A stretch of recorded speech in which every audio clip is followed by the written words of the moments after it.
Yo, yo. How goes it? How goes it? Welcome aboard, CardboardSim. Oh, man. How y'all doing today? Hey, Sess, I did a thorough research on a flight plan in your area. I tell you what, this I found this on that website I was telling you about, the world tour. I found this one, and it seemed like a perfect one. It kind of gives me everything I could pretty much get out on your side. It's a pretty long one, so like I said, I don't know exactly if I'm going to finish the whole thing tonight. I might not, depends on how I feel. But nonetheless, it's gonna be fun. I decided to keep on rolling with vatsim, even though there's really nothing going on this side. But I kind of got the vatsim bug flowing through my veins since yesterday, so I decided to go on. I know I put SayIntentions. I need to go back and change that. But yeah, we're gonna rock it with vatsim tonight. Keep it chill. So we're starting off here in just south of Perth at a Yankee Papa Juliet Tango. This is SaySim's home terminal. So I decided to come and play on his side of town for a little bit tonight. And we're going to take off here, and we're going to shoot across the waters to this little island, Rottnest. We'll do a touch and go there, and then we'll head back inland. We got a touch and go down in Murray Field, and then we're going to shoot down south.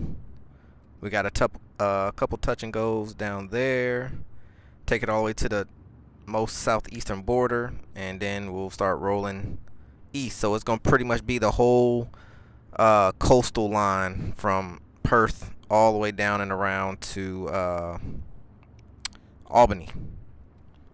So that's what we're working with. Weather is nice, Sesh. Yes, it is. You're reading 39, I'm reading 38, so pretty much the same clear skies as we can see.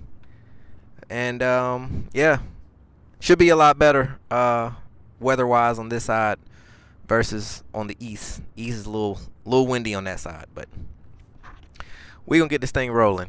So let's see. Pre-flight is complete. Seatbelts are fastened. We have no passengers. All avionics is off. Circuit breakers all in. Landing gear is down. Flaps are up. Cowls are out. Lights as required. We'll get beacon and nav set. We are on the fullest tank, which let me do something here.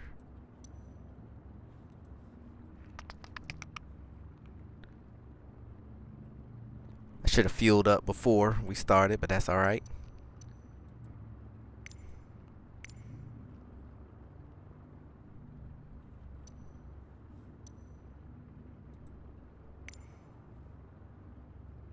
Come on, B. She's been acting real funny these last couple nights. I don't know what's going on with her. We have to figure that out, though. I don't know why she acting all sluggish all of a sudden. Anyway. Okay. That's good. And then it's batteries and alternator. Alright. That's coming on. We're gonna prime.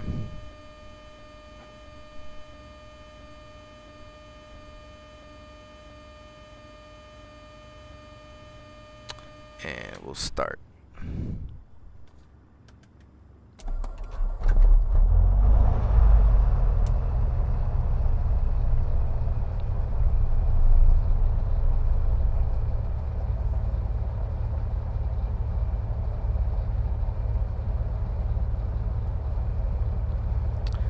Alright, avionics is coming on.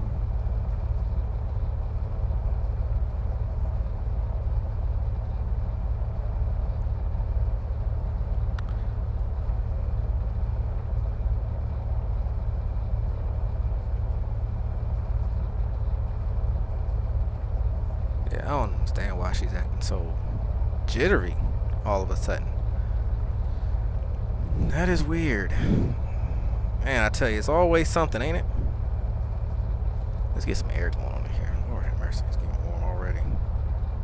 It's hot out here. Alright, 1000 RPM.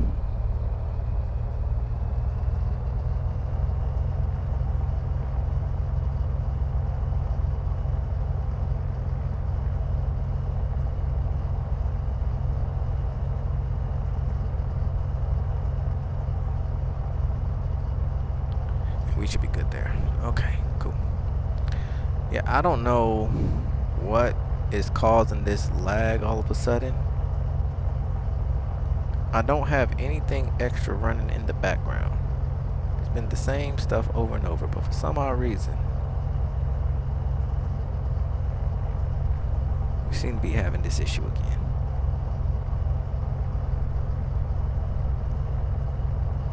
And I have a feeling that it has everything to do with this 750, 650 issue that I was having before. So I bet you if I turn that off, she'll go back to being good again. I tell you. Well, we're gonna keep it rolling as is for now and just make it do what it do, I guess. Alright, so right, says never a dull moment. Never. So let's get some weather going on real quick.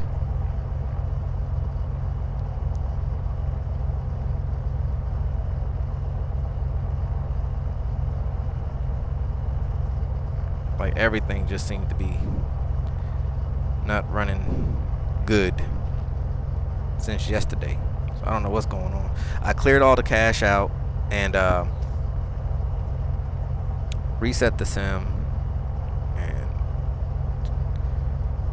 something is going on. So yet again I gotta chase something else. And here I am bragging about how well things are working out, right? Got me looking stupid right now.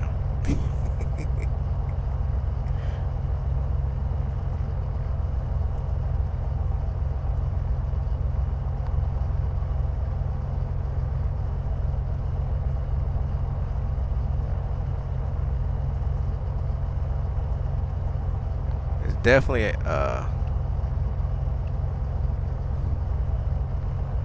okay.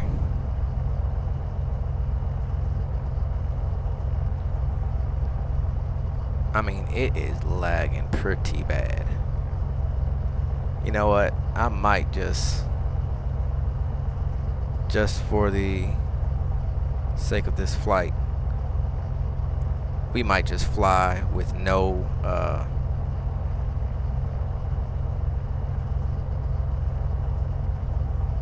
we might not even fly on the network tonight, because I don't know what's going on, and this is bad. So we just gonna fly tonight and let it be what it is.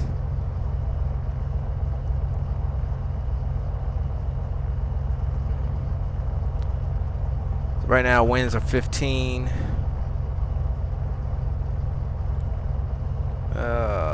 Well, 30 at 14, temperature 40, dew point 7, humidity 13, altimeter 1009. Let's get that in.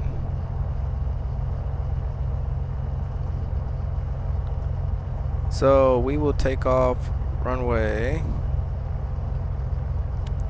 12.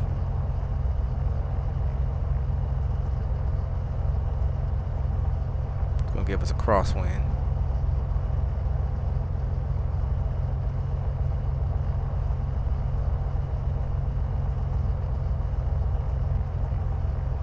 Or actually, I take that back. Not 12. We could do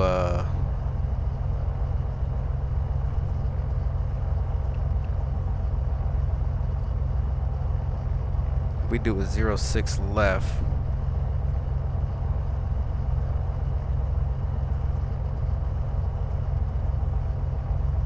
Yeah, we'll take off 06 left. Alright. Strobes are coming on. Trim is set. First notch of flaps coming in. Taxi lights are on. Parking brake is released. She is running horrible right now.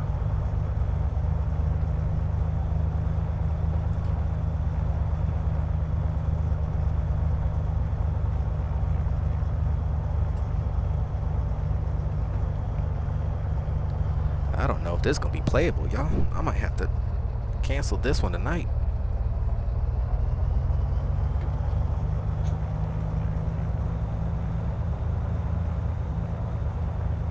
This is pretty bad right here.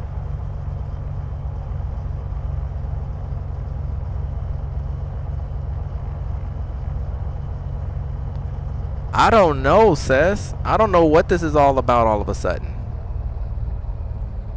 I think I have an idea of what it is. Let me check something real quick, because everything is just...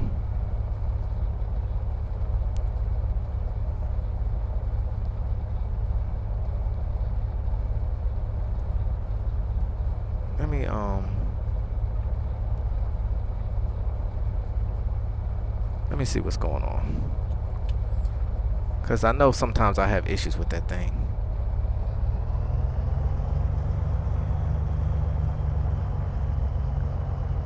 See, now she's running smooth. It's something, I don't know why, but for some odd reason, it is something dealing with the 750, 650. I don't.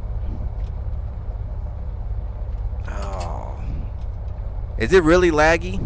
It seems really laggy. Yeah. I'm looking at the stream right now, and it's pretty far behind.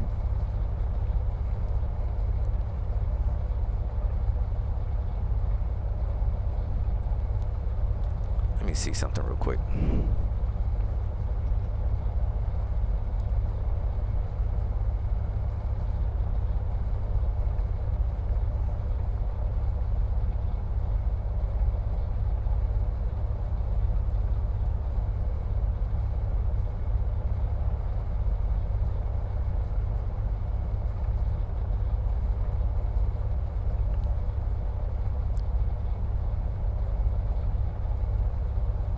Now, I was having this issue when I first started doing this, and I thought I got rid of it.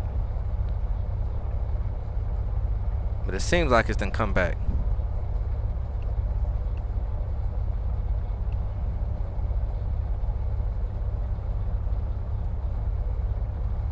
Let me see something. System test okay.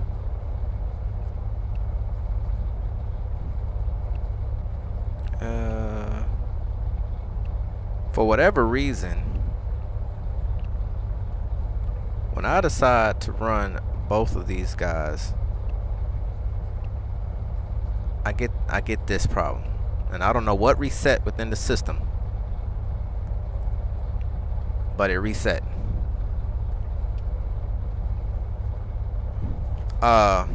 Okay, so I'm just gonna run with the 750 and not run with the both, because for some odd reason when I run both, it gets real laggy. I don't know why it's doing that. So that'll be something I'll have to deal with that after the flight, because there's no reason why it should be running so bad right now. I mean, it's running a little better.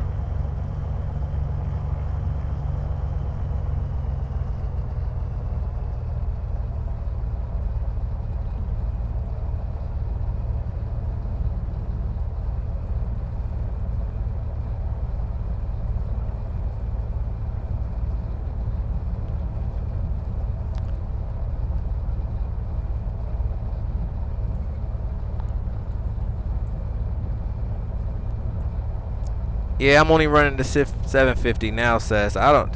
Yeah. It's frustrating. It's all good though. We're gonna make it do what it do.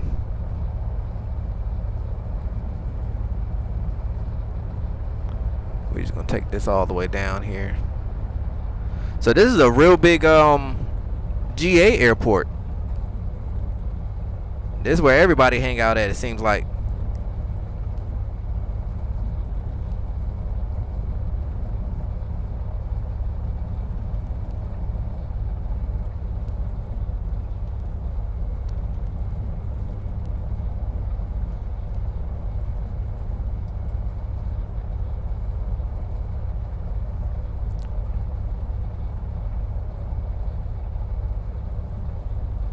Alright.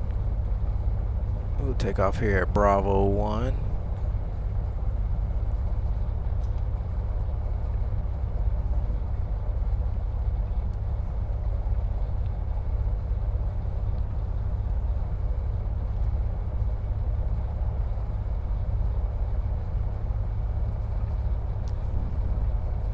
Alright.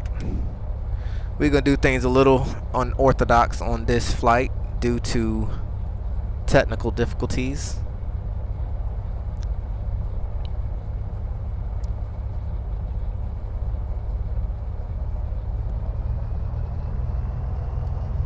Alright, let's roll. Power set. Airspeed's alive.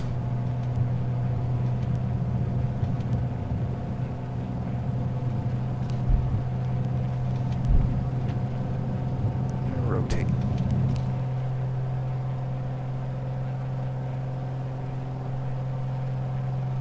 The rate gear is coming up.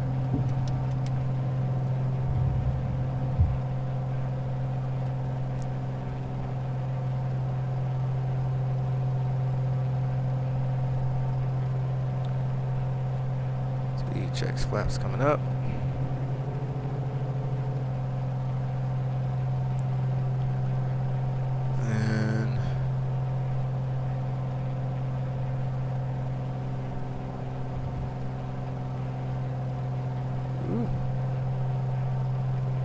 A little windy here, just a little bit.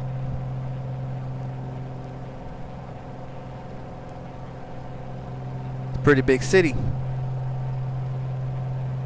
A whole lot bigger than where I'm at. Tell you that.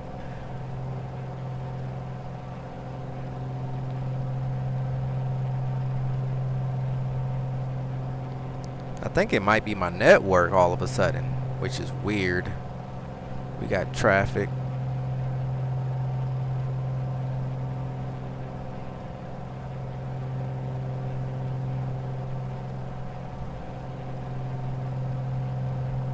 Because it's never been this laggy before. I mean, even my my yoke tablet is like struggling.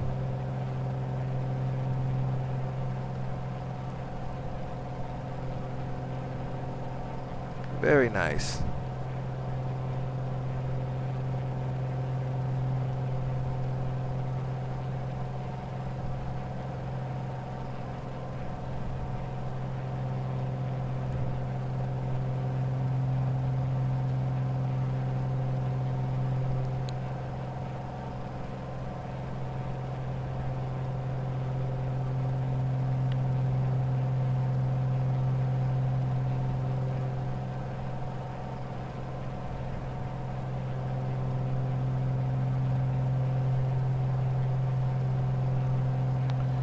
So I'm assuming this is the freeway you're talking about here, Seth?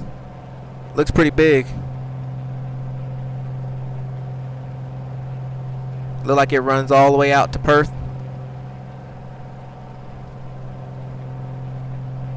Nice.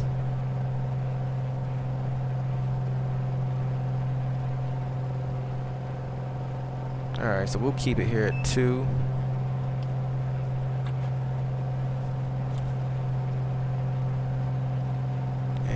We'll do this here because the winds are crazy right now. Turn that weather off.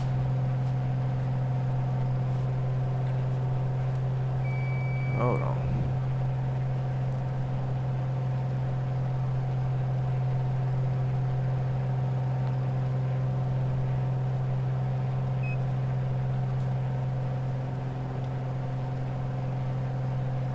Okay. How do you, Quinana? I'm saying that all wrong.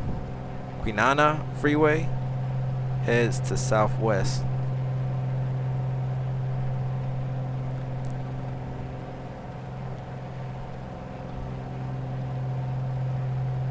Yeah, this is nice. Yeah, I can see airplanes right there in the pattern right now. They're coming in.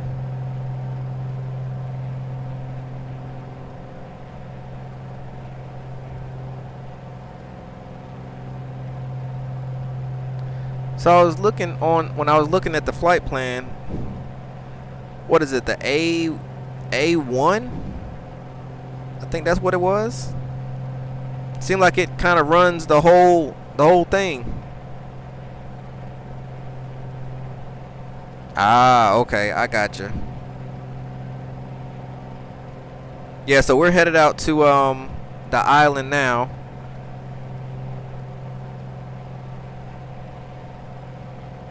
And then we'll do a touch and go there. And then we'll bring it back down, hit Murray Field. Then we're gonna shoot down a little further. Touch and go at Bunbury.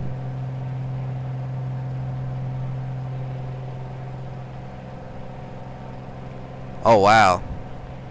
Yeah, I can snorkel. I'm good with snorkel. Diving is, I don't know. That makes me nervous. I'm too far away from where I'm supposed to be as a human. If anything goes south, I need to be headed north. And just like you said, sharks, nah. I will till this day, I've been traumatized by sharks. My very first time scuba dive, I mean not scuba, but snorkeling, was when I was in Guam. I bought my first set of snorkeling gear, and I was excited. And we got on down to Tumon Bay. Everybody putting on their stuff. I'm all excited. I put my head under water. I'm like, oh, this is cool. I can do this. I'm seeing all the fish and the corals and all this. I already know how to swim, so I'm like, all right, I'm gonna go ahead and stretch this thing out a little bit. Man, I got out there, and I got to looking around under that water, and I saw something reflective, probably about a good 50 feet off my nose. I was like, what was that? And that joker turned just right, and I said, oh Lord, nope, this ain't it. Man, I swam my tail back. I said, that's it, I'm good. Garden Island. Okay, off this direction.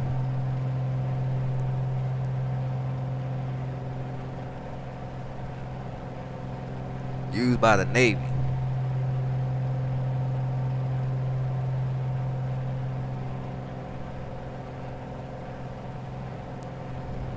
Ah, okay. Yeah, we're actually gonna pass that coming back in, actually.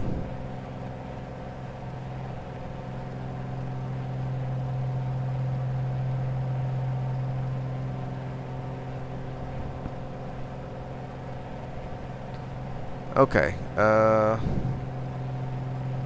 let's see. Autopilot's coming off. Let's slow it down so we can do this touch and go.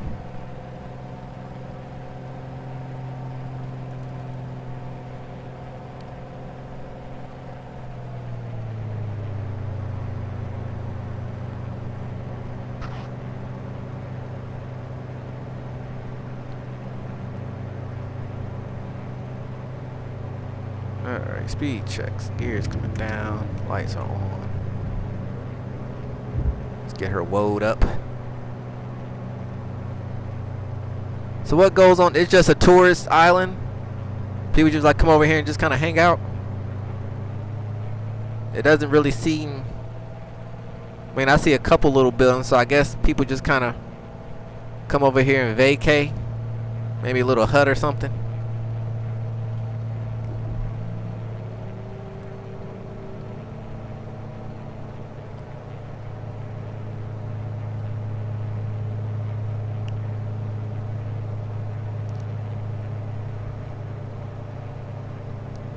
Okay.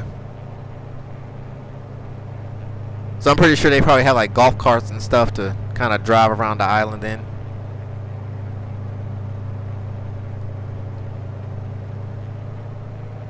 So I guess getting over here is by ferry and by plane, I'm assuming. Fishing, boating, great pub and bakery. Oh, nice. 500.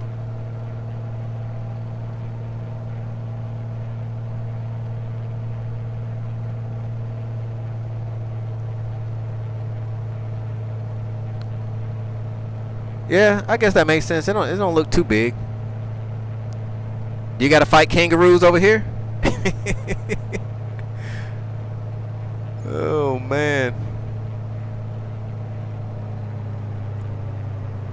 Alright, gears down, flaps down.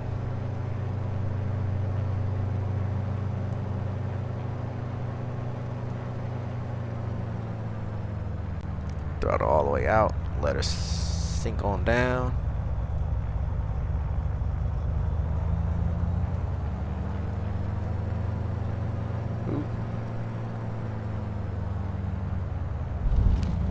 R1. That's fine.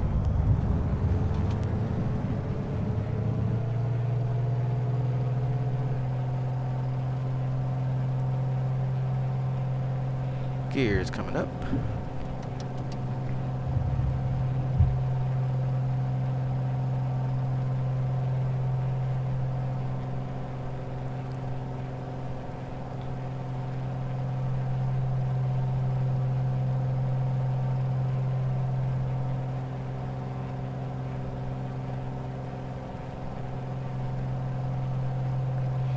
All right,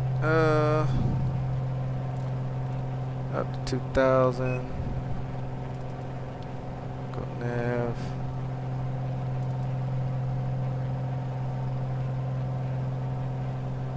All right. Small, what do you, quackers? Oh, that don't sound right. My bad. Quacker, cocas. I don't know how you say that. Marsupial and quite friendly. Lots of A-listers. Chris Hemsworth gets selfies with them. I gotta look up this thing you're talking about. I've never heard nor seen this animal.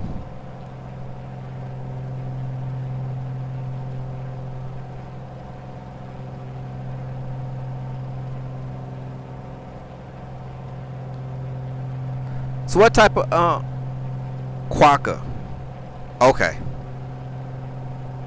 Gotcha.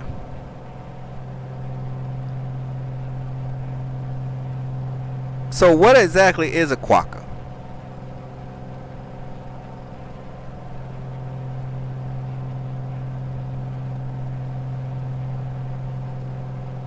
I mean, you say quite friendly. See, I get kind of skeptical when it says friendly. You know, people say that horses are friendly. I got around the horse and I thought he was about ready to kick me into the next dimension. Me and horses don't get along. I'll ride a pony. Because I'll fight a pony. There's a difference. I ain't fighting no horse.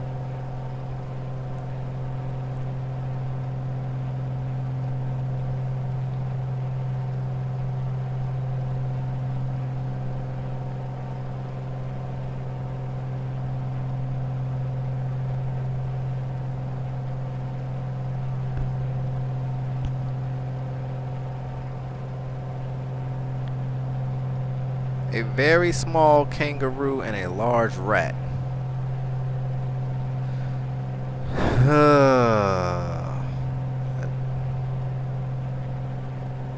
Okay. I'm gonna do my research on that. That sounds interesting.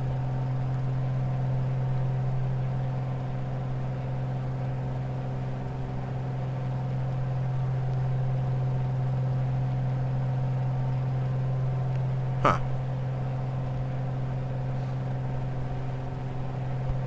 We don't really have anything crazy on my end. At least where I'm from. I mean, outside of dogs and cats, you know, you got foxes. Foxes are starting to get real big around here. I mean, we've always had them. It just seems like they're starting to expand a lot lately. We get coyotes around here. We do have bears from time to time. I mean, most of the time you really don't see bears until you start going inland a little bit more. But we do have a bear here and there find his way on my side of town. What? Possums.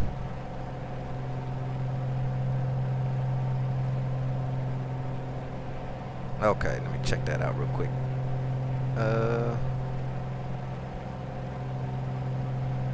Oh, he's a cute little fella. Okay. Yeah.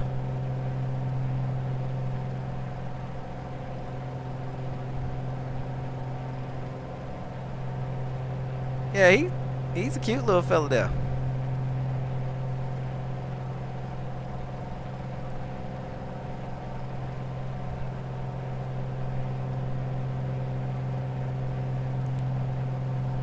Yeah, I'll play with that little fur baby right there. We don't really have any animals around here that where you can really like, oh, that's cute. You wanna, nah. You know, you might see some stuff be like, wow, that's pretty, but don't touch it. Just leave it alone. And what I find so crazy too here is, you know, in the neighborhood that I live in, I don't know what it is about people and their animals, but they can't seem to keep their dogs and pets under control. Oh, see, that's how they get you. That's how they get you right there. They look cute. Oh, I was about to say, looks could be deceiving. He look cute.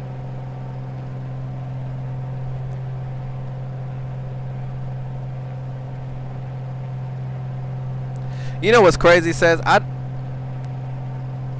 don't know why I thought that Sydney was close to you. It wasn't until I did the flight yesterday when I realized you're on a completely opposite of the poles.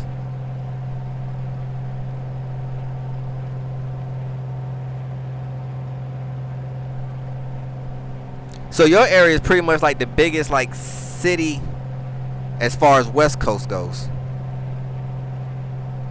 Yeah, I was talking with Glenn yesterday and doing some numbers. It pretty much seems like Australia is about the same width as the US for the most part.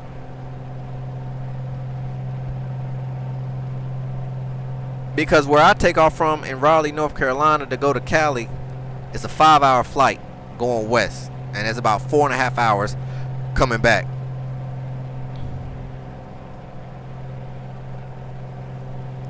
And that's pretty much coast to coast.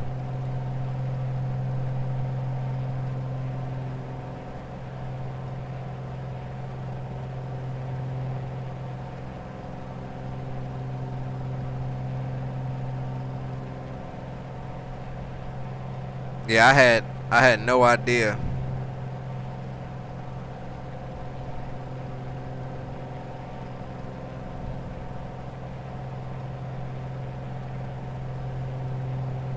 Hey, Cass, how's it going?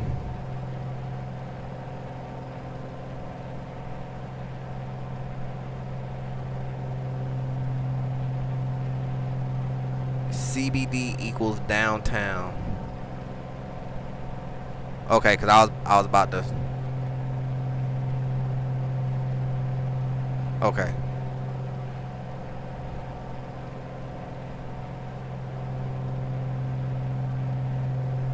It looks like it though, Seth. I mean, if you're looking, you know, I'm looking at Perth all the way out there, And I mean, it comes. This stretches out pretty far. I mean, but I mean, I'm sure if you're just talking about Perth alone, because this is just extra little cities going down. Central Business District. Okay.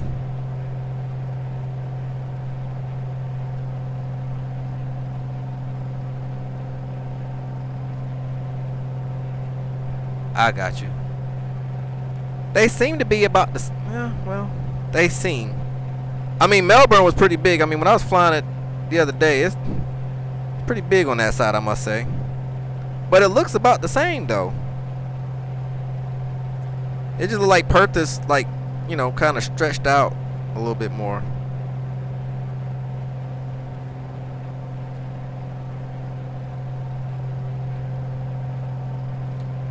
It seems like everybody wants to live by the coast, you know?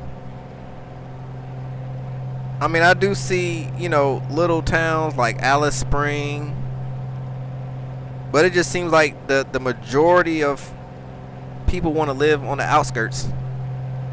Is it just because of terrain, or, I mean, weather's just that nice, and why not live by the water?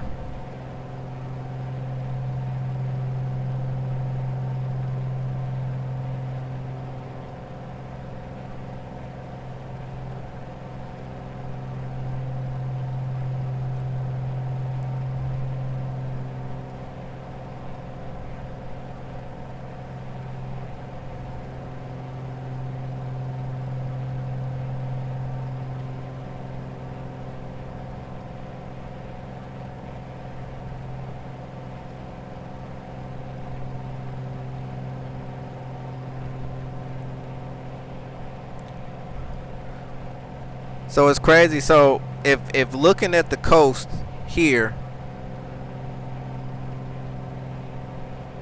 like where I live, I could be at the beach, depending on which one I go to, anywhere from 15 to 30 minutes.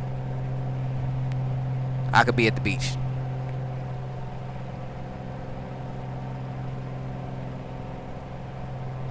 So I'm pretty much, I'm right on the water.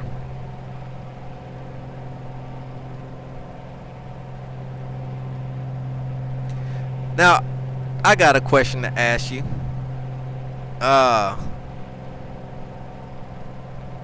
Have you ever come across people who don't live on the coast, and they always say, "Man, it must be nice. I wish if I was that close to the beach, I'll be there all the time." And then you kind of look at them like, "Yeah, no, you won't," because after a while, it's just like, it's just not that serious. I have a lot of people that always be like, "Man, you so lucky you live by the beach. I'll be there all the time." No, you won't. Unless you are actually just, you was born and raised by the water. Water is your life. It gets old after a while. It's like, okay, this sun is hot. This sand is burning my feet. I don't trust the water anymore because sharks, they're everywhere.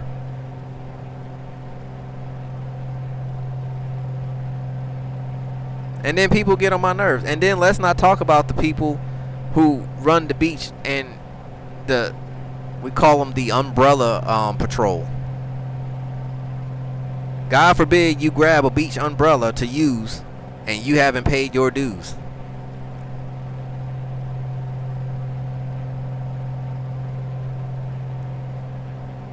The whole sole purpose is walk up and down the beach and tell people you didn't pay for this umbrella. Man, I'm about to be here for about 15 minutes and I'm walking away. I'm just trying to cool off for a second. Nope.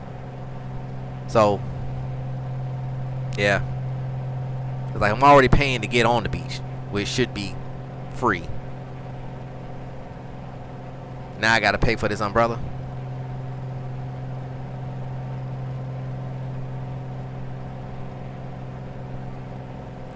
Oh, okay. Well, that's cool. I think maybe it depends on the beach too.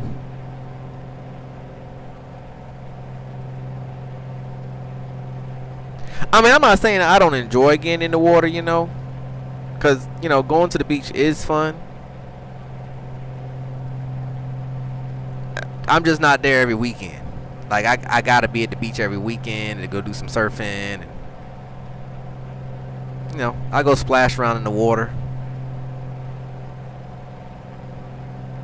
catch some sun rays, and I'm ready to go.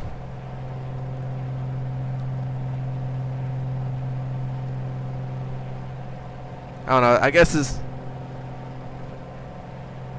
yeah. I mean, you know, it's cool. I think it depends on the types of beaches too. Now, like, if let's say if I was living somewhere like, let's say Seychelles Islands, or, you know, the Caribbeans or something like that, yeah, I'll probably be at the beach every day. You know, you're talking crystal clear water. You know, the vibe is different like that. But like our beaches, like our water isn't like clear. You know, I don't know what, by the time my feet hit that water, I don't know what's in that water 2 feet ahead of me. I got trust issues.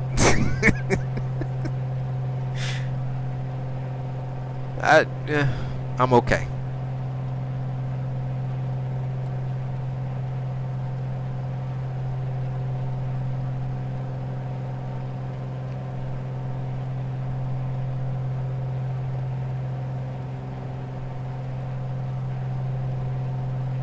So do y'all have like hunting seasons, or can y'all hunt year round in Australia?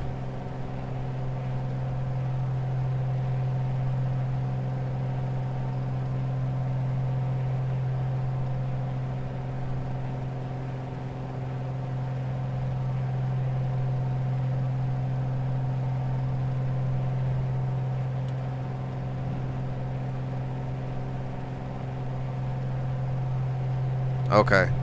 Yeah, I know, like with us, we have while back you didn't have to have a fishing license unless you were doing like, you know, bass hunting and, you know, things like that. But like if you just wanted to grab a fishing rod and go out to the pier, you know, you pay your pier fee. You know, you grab you some grub worms or some, you know, night crawlers and go out to the pier and do some fishing. Now everybody got to have a fishing license. And they've gotten real strict with, you know, how big the fish got to be and this and that. And yeah, like when it comes to stuff like that, I think it's really mainly for people who just really fish for, you know, I think, well, depends on the fish, shall I say. Some fish is just like, hey, it is what it is. But depending on the kind, you know, it's got to be a certain size and all that other good stuff. I haven't fished in years. I've been wanting to get back and do it. Just haven't really been on the radar. Now I know as far as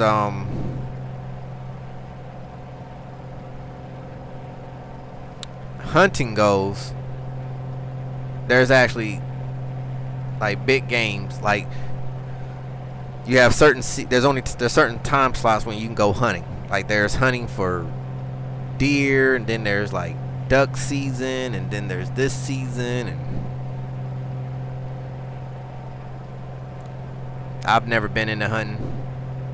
I'd rather just go to the store and buy the meat and be done with it. I don't know. Here's sounds kind of crazy. Like I don't have a problem snatching a fish out the water. You know, there's millions of fish out here. I can't see myself putting a bullet in an animal and then gutting it, skinning it, doing all that stuff, and then slapping it on my grill. That's too much for me. I'd rather just go to the store. It's already, I don't know what animal went down. I didn't have to see it. All I know is this meat is prepared. All I gotta do is slap it on the grill.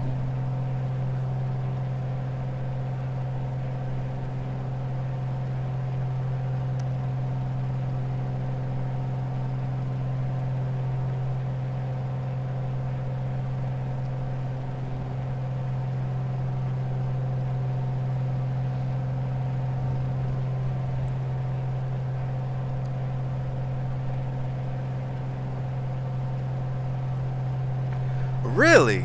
That's a fun fact right there. I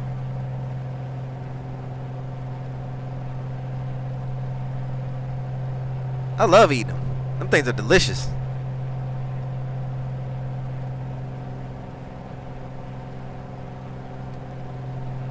Like seafood boils and stuff like that. Good stuff. The only downside to eating crayfish is you got to eat like 111 of them to actually feel satisfied. That's the only downside, because there ain't really much to them. You know, you give me one good lobster, maybe 2 lobster tails, and I'm straight. Now you put me in front of a crab leg, all you eat crab leg. Oh man, I'll lose my mind.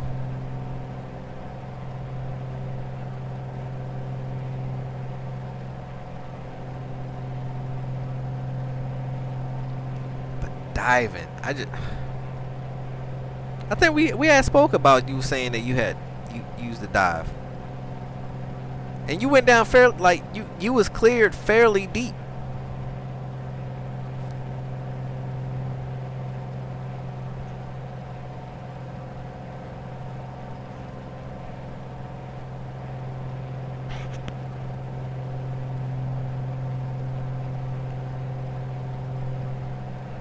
Nice.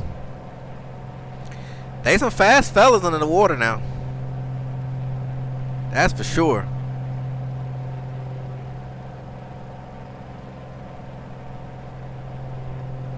That is for sure.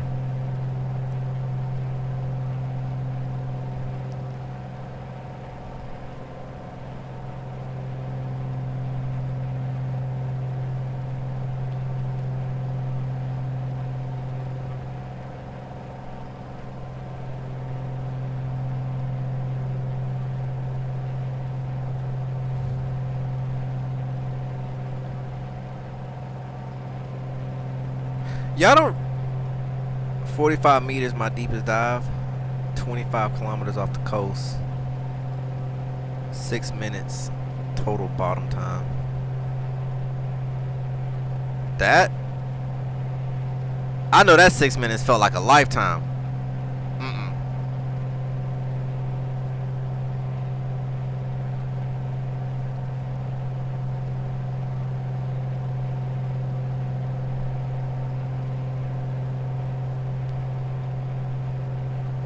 That's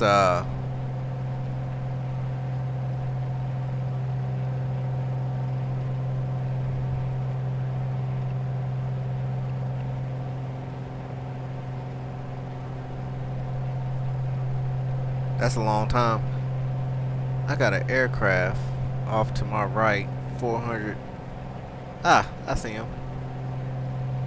You probably not gonna be able to see him, but he's out there like a little speck.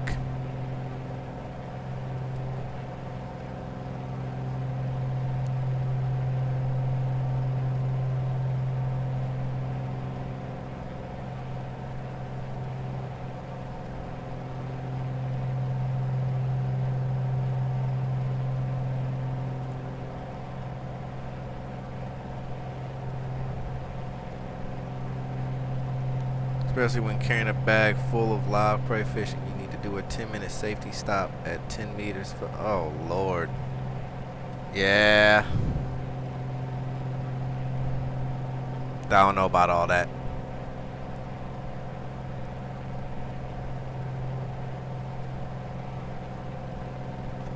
Really don't know about that one. That sounds like fun though. It does sound like fun. I just don't think I have it in me.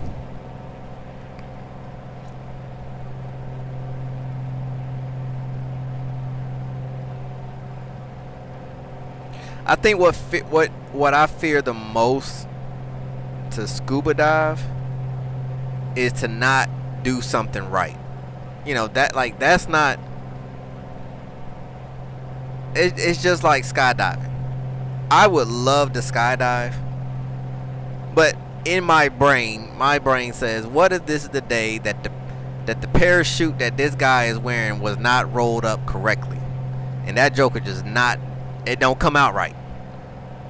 I do not want my last day to be jumping out of an airplane, nor do I want my last day to be below the earth, the surface, or above the surface.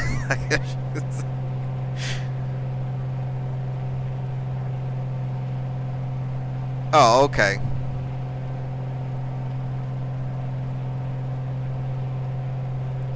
I guess with anything, you know, with training and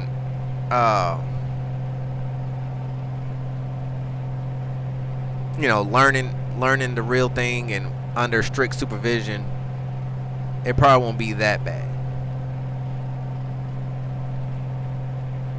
Like, knowing me, it'll be something crazy. Like, we go down to the first round and I see a shark or I see something that spooks me, and now I'm sucking up all my oxygen faster than what I'm supposed to because I'm scared.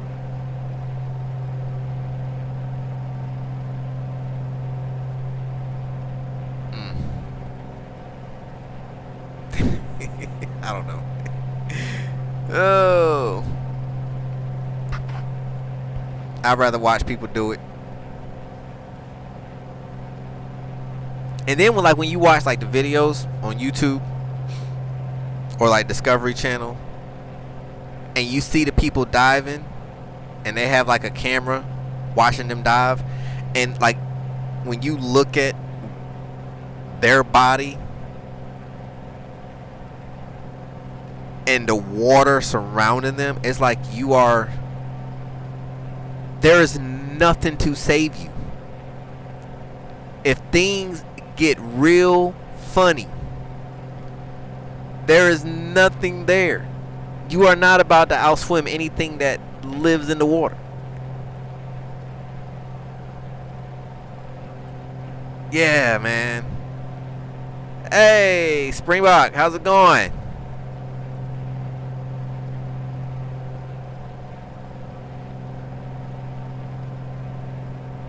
Great fun though. See, I mean, like I said, I don't like when I was snorkeling. I enjoy snorkeling. Like, it was cool to have my head right at the surface of the water, so if something spooked me, I could pull my head out of the water and I could breathe. But I enjoyed it. I could see, you know, I could see all the different kind of fish. You know, you get around the reefs, you can see, you know, when the reef drops off down into the abyss and the coral, and yeah, it's cool. It's just when you get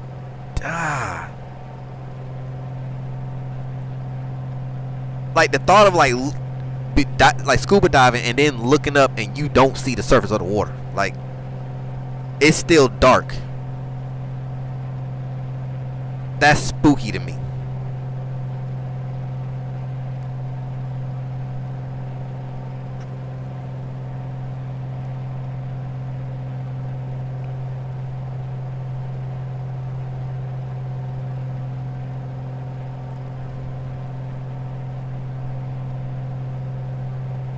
Springbok, where are you located?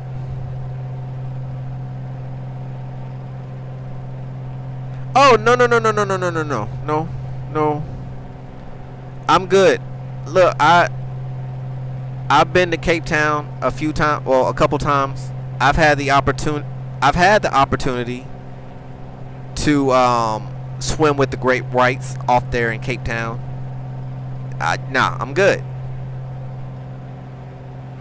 I'm good.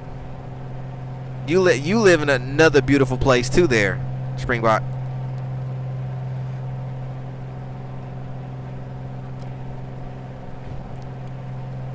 Oh, you gonna make me say bad words on this stream? No. Oh, no. I'm not getting in the cage, let alone get out there the free balling with them. That's the home of Megalodon. That's where it gives birth to all the other great whites. I'm not dealing with that.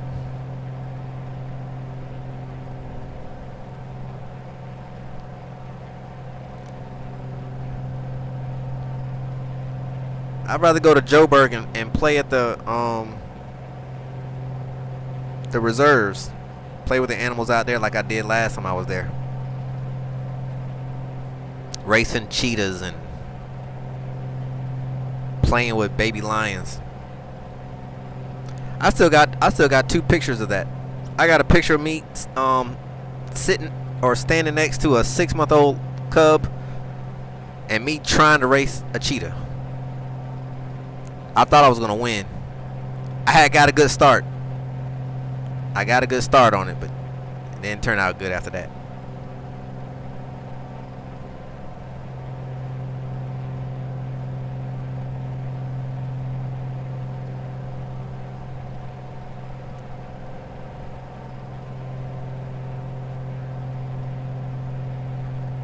Yeah. I feel like there are just certain things that humans just need to stand clear of. Like, God created this earth to be... We're separated for a reason. Sharks run the waters. We run the earth. Like, shark don't come on top of land. We take you out. Humans stay out of the water, and you will live to see another day.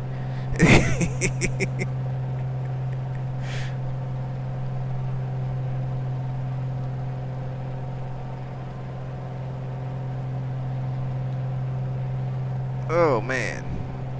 Okay, so we are coming up to the next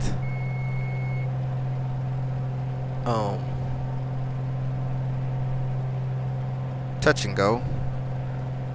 So this is Bunbury.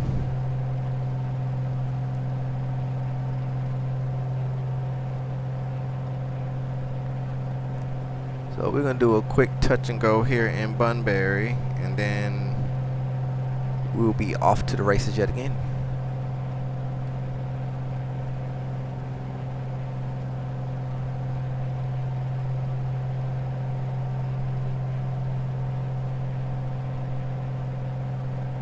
Right. Oh, really? I'm gonna be honest with you, Springbok. I don't even really be watching the news like that. There's just so much going on over here, man. It's like, man, whatever. It is what it is. Y'all gonna do what y'all gonna do. I'm gonna stay in my lane. It's like, it seems like every time you click on anything, this is happening. That's happening. I'm almost tempted to just ask Sess, hey, you got a spot for me and the fam? We'll go live out in the garage for a little bit until, you know, we can get ourselves sorted. Cause this mess is getting crazy over here.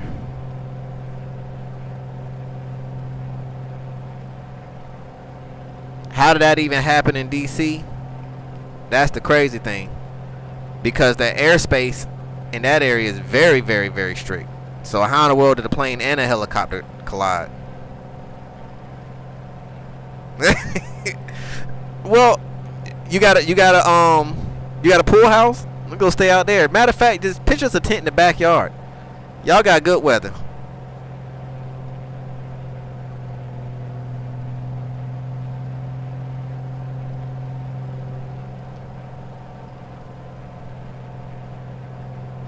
Beautiful.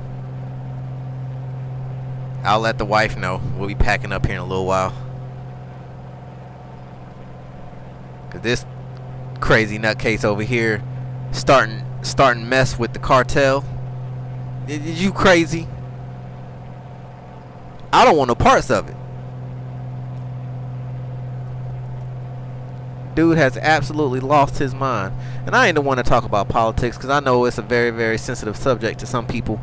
But I mean, let's be honest. Why are we starting wars with the cartel? Why?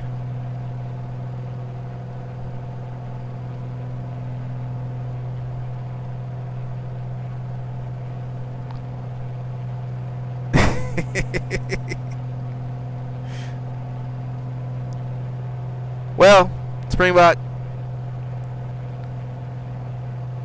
as laid back and chill as I am,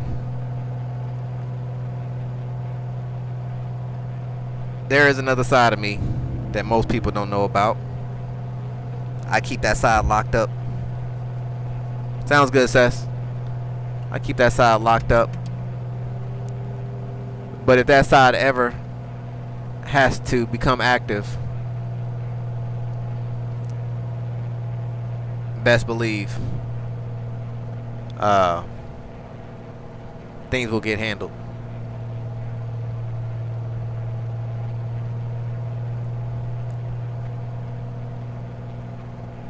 Yeah, I mean, I'm a very, very laid back person, and you know, through life experiences and traumas and things like that, you know, I try to you know, I try to keep a chill, happy, positive mindset and lifestyle and, you know, personality around me. But don't test me.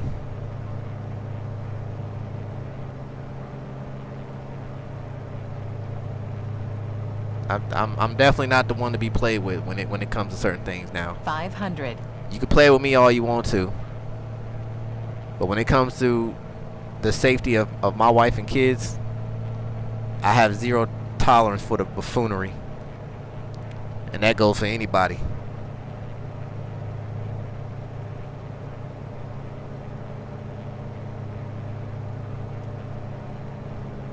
I'm coming in way fast. That's alright though. We gonna get it.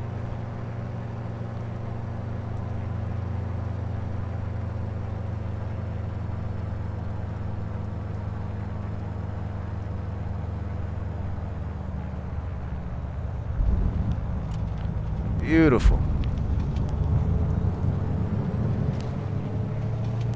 Now that was a nice touch and go right there. Yeah, man. First, well, I guess you can say, for the most part, I did a flight. I did a flight out here a while ago with my old setup. But if you want to technically say, you know, my real tour with Oz, yeah,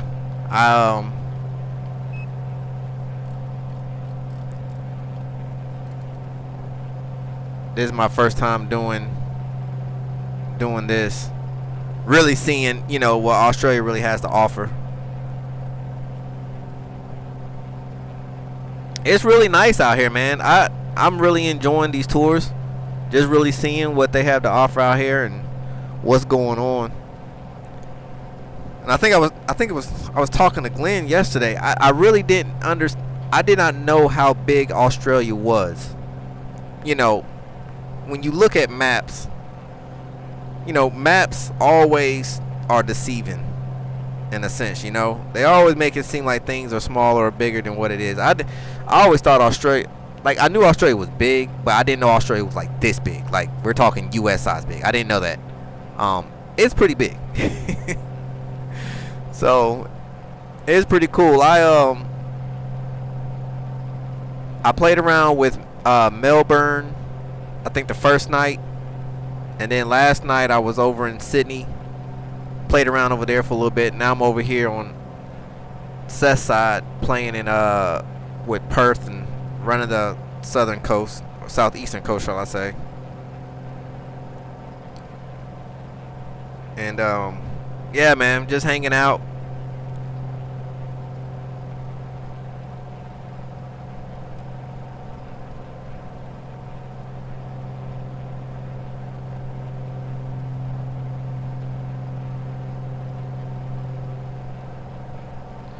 So I'm running 3 display ports.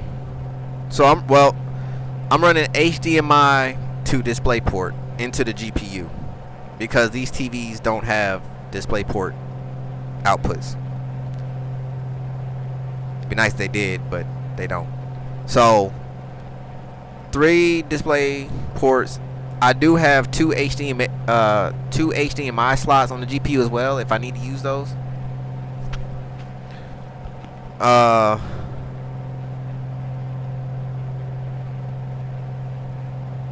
I bought a 32-inch smart monitor, but would not activate via DisplayPort to HDMI. So, do you have the? Well, most GPUs have DisplayPorts. If not, you might have to. Let me see.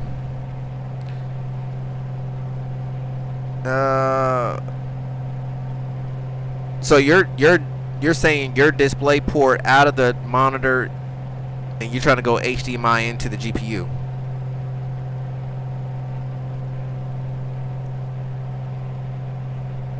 You have 2 displays and 1 HDMI. Okay, so you should be able to run. Monitor has no display. Okay, so are you trying to run all 3? You're trying to run the 2 displays and the 1 HDMI? You should be able to do that.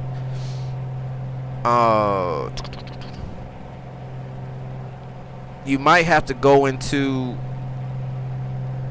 main TV is already HDMI. So you have 1 screen, you're trying to run 2.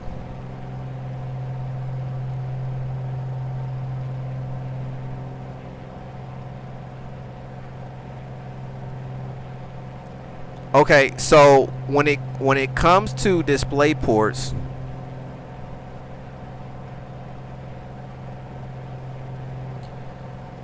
you got to make well, I mean, things are different now, but you have to make sure that it's an active display port. In other words, the cable, you have to make sure that the cable is an active display port cable. I learned that on my first sim build way back in the day. I had just grabbed a display port cable, and I didn't know there was a difference between just a regular display port and an active display port. I had bought regular display port and was trying to figure out why in the world it wasn't picking up the TVs, and then I found out later that, oh, it's got to be. Hey, Corey, nice to meet you. Welcome aboard. It's got to be active now. Most of the cables that you buy now are pretty much automatically active. If not, you might have to go. Are you running NVIDIA graphics card or AMD? Because you might have.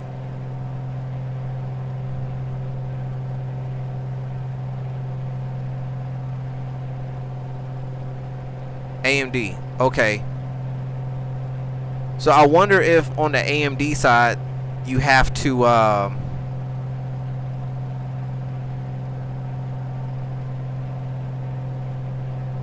activate it within the system, if that makes sense.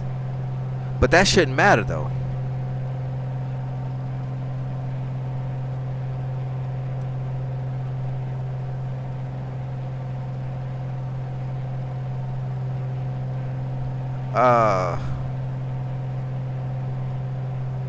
Let me think about that for a second, because you have 2 display ports and 1.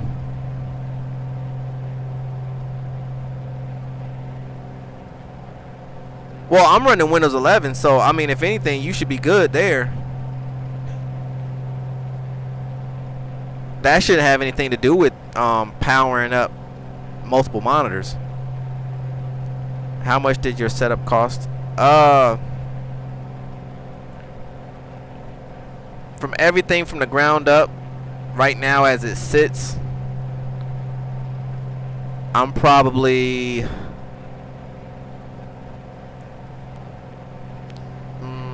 I would say about 35, roughly 35, between 35 and 4,000 altogether. Welcome back, Sess. Hey, Springboard, don't do that. Are we talking gross, or we talking, you know?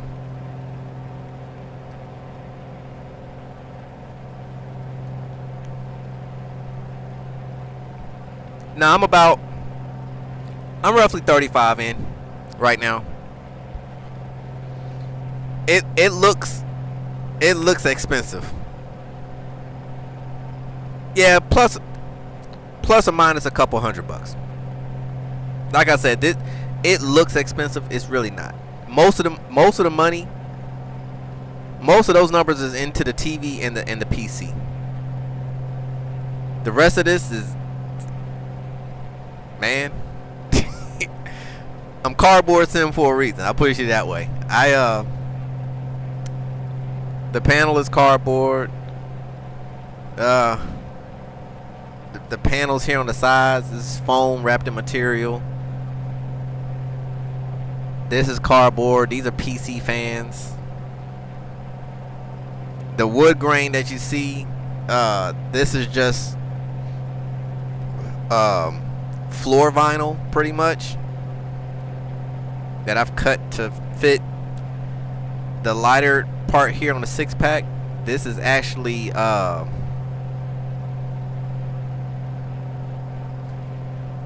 peel and stick for like your countertops. Yeah, it's pretty cheap over here. I just make it look nice. Well, Springbok, you don't necessarily have to do that. It's so that's correct, Springbok. Yeah. Are you in my Discord? I can't remember if you're in my Discord or not. If so, I'll post a picture of the cables that I use. But yeah, they're HDMI coming out of the TV, and then display port going into the GPU. Now those cables cost me, I think those cables run me about $40, $50 a piece. I use adapter that's powered with USB. See, that might be an issue there, because I don't think USB has the power to push a monitor like that, if that makes sense. Don't get me wrong, don't quote me on that. I think if that will be something like on some basic, like I just want to display like some basic stuff. But if you're talking about pushing and rendering a whole screen and doing what we do, I don't know. We'll see. Yeah, I agree with Seth. It just makes more sense because adapters can get real funny.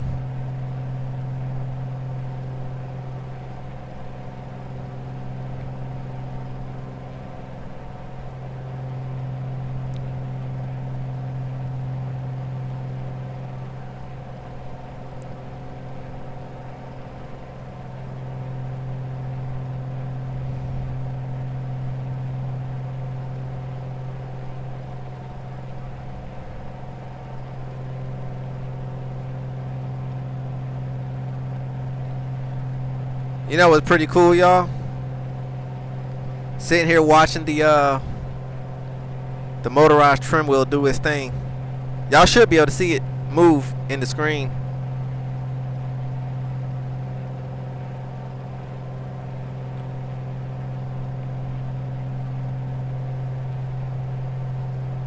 Yes.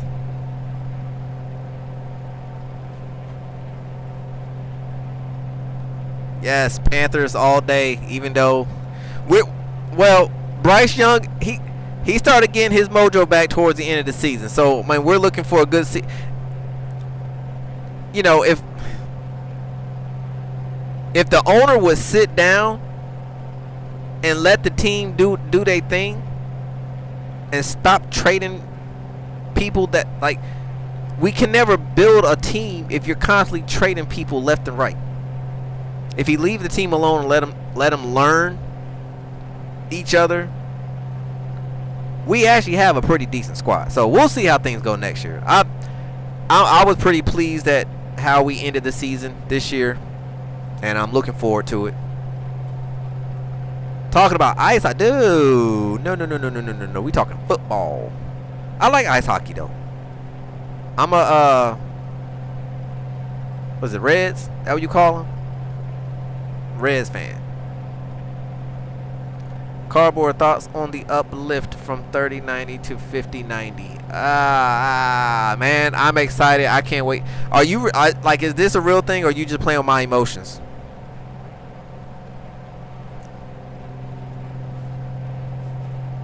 Because if it's really going down, I'm telling you, it's going to change. Oh wow, I'll put it to you this way, Sess. When you get that 5090, it's going to change your whole perspective on how the sim like it's different. And I say that because not only are you gaining performance, you're going to be able to gain performance and quality. Therefore, when you're sitting in the, because you don't fly with 3-4Ks.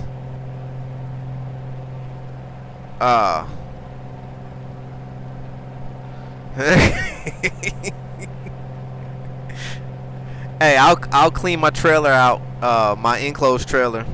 I'll just I'll put all my equipment out in the yard and just put a tarp over it. And you can use the enclosed if need be.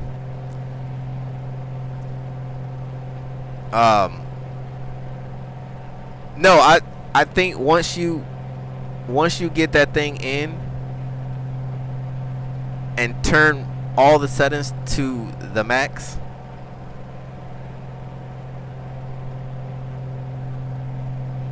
I'm telling you, it's going to change how you perceive simming, you know? Hey Jack, how's it going? Oh yeah, we all got one.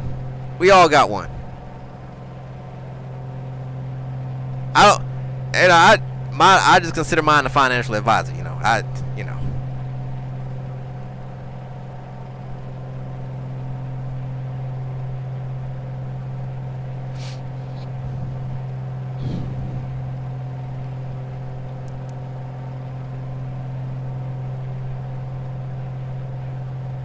Oh, that's cool, Springbok. I think that's what. No, Stess is running the 14.9. I think.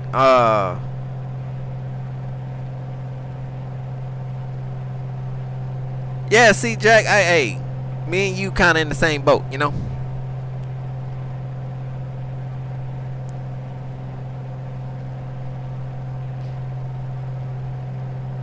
But no, Stess. I really think that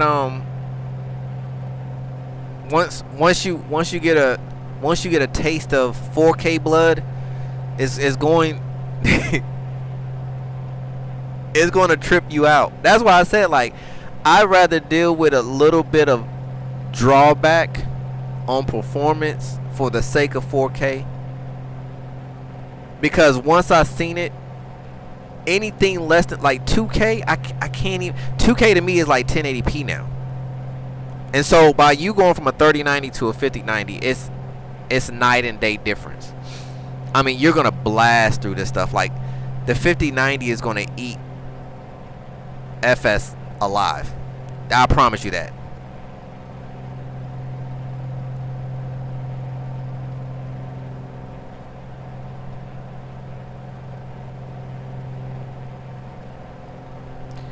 Yeah, see, you won't have that problem once you get that. You could turn DLSS. Actually, right now, I haven't ran DLSS since let me see. I started running TAA towards the end of last year, once I started really figuring out the tweaks.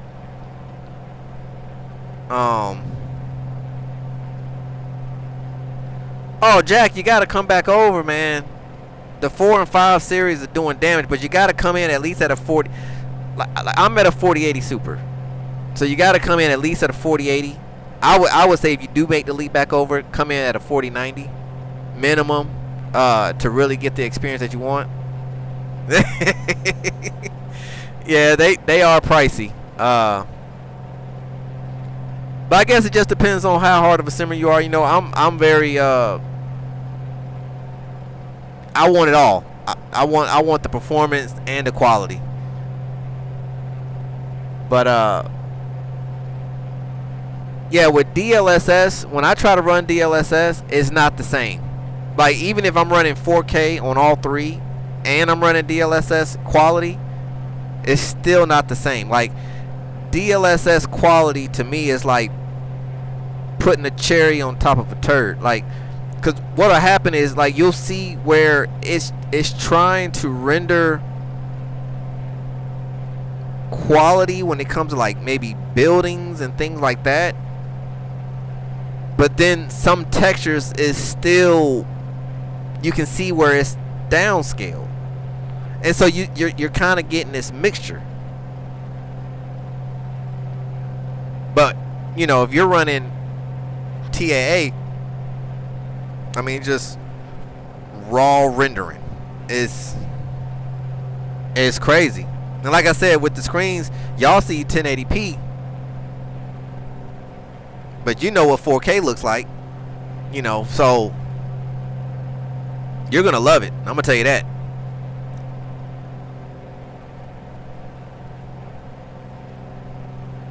Yeah, see, I don't like the auto FPS for that reason. Like, you don't. Who are you to tell me when? I think it's good for maybe lower end PCs. I think that will help out a lot, you know, on that side of thing.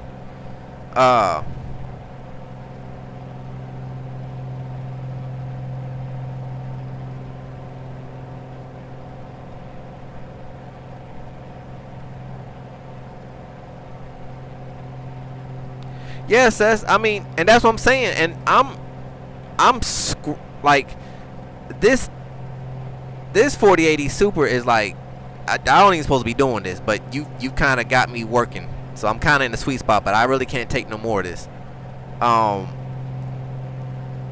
So that's what I'm saying. A 5090 is gonna, you're gonna walk all over my sim. I promise you that. That is a fact.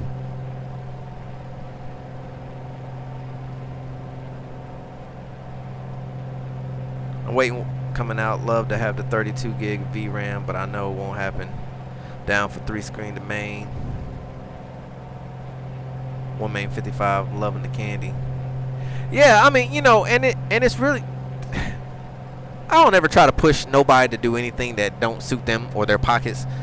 Don't nobody need to be going broke and losing their home and their marriage over this stuff. But you know, whatever floats your boat and whatever suits you, and if you like it, hey, I love it. I guess just for me, this setup just it fits me, because I built this thing to be able to create the sensation and the realism and immersion of actually being in the plane. So I knew I was gonna want 355s. I knew I wanted the whole build and the switches and the buttons and the lights and the fans and all that stuff. But I also knew where I wanted most of my money to go. So I'd rather cheap out on the build to have the money to get the electronics and the PC to make all this work.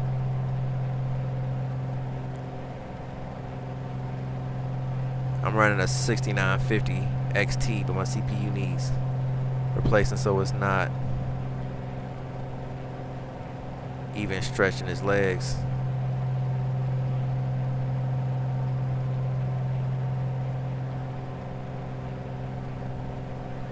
Have you done hey Jack, have you ever looked at what your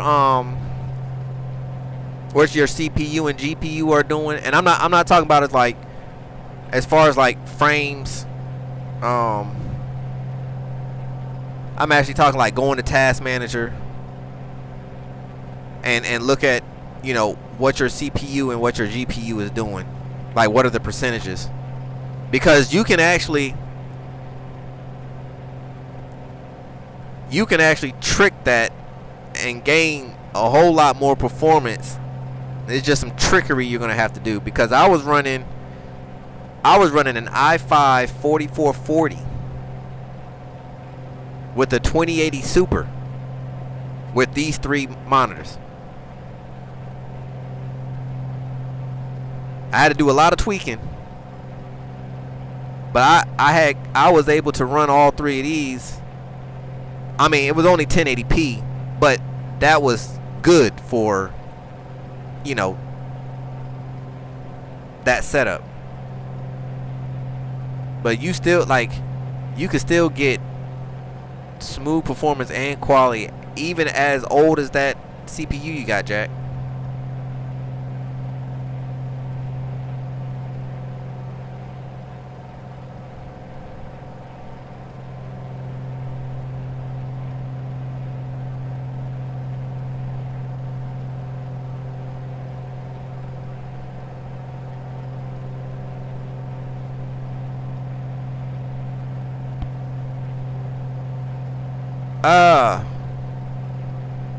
So as far as the updates, and some of the updates that they did in 2020 are very minimum. I mean, nothing so much that,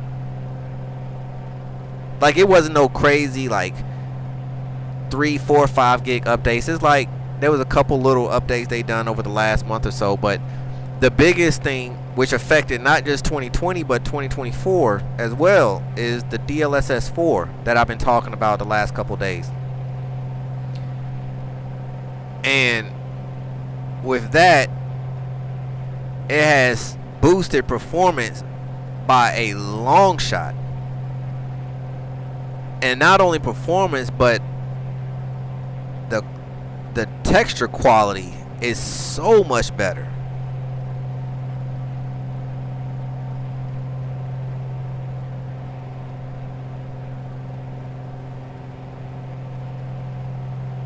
Now, there's some trickery to get it early, but it's about to drop, I think, Friday. So it's going to be kind of a, you know, push the button, install, and be done with it. But I couldn't wait. I wanted all of it.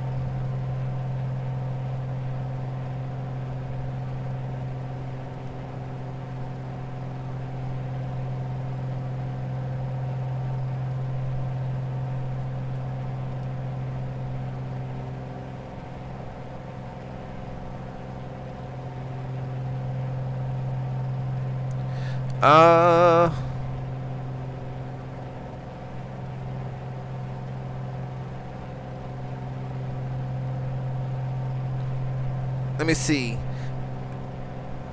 Oh, well, you're running.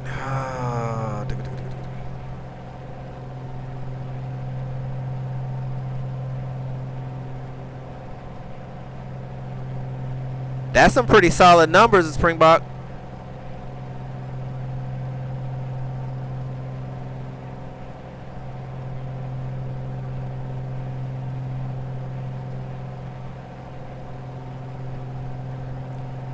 Yeah, that's pretty solid, especially consider you're talking fly by wire, fly Tampa at Sydney.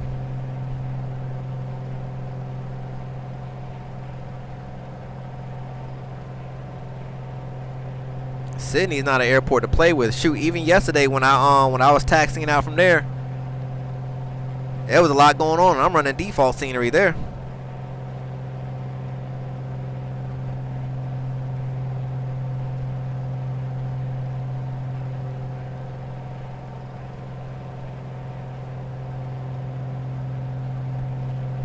I got you.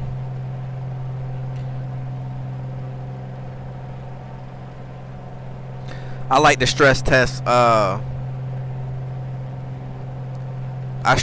I stress test LaGuardia with the Samsung Orbix scenery. Either there or the Orbix scenery at Las Vegas. If the PC runs fine there, it'll run fine anywhere.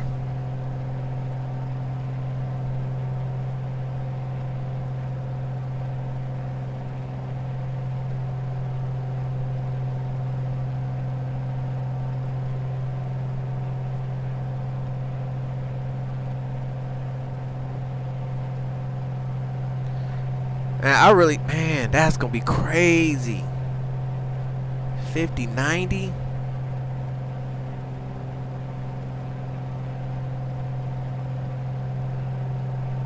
And see, you know what, Springbok? I'm glad you said that, because the 4080 Super has 16 gigs of VRAM.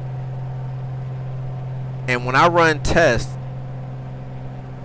I think the most VRAM I've ever used, even under stress tests, is about 14 gigs.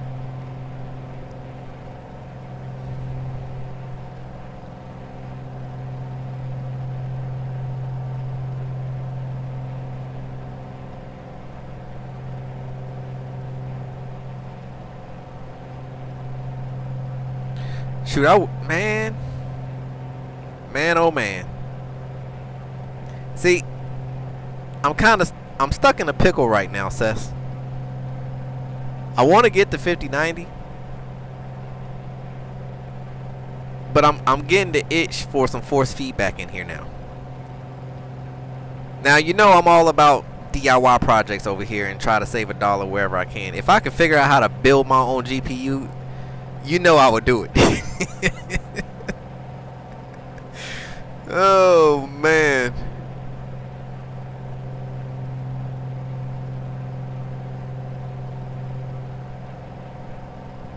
Oh, Seth.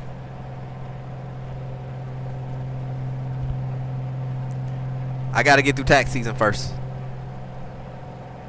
I gotta get this burden off my chest. See what Uncle Sam, how much he's gonna rip away from me.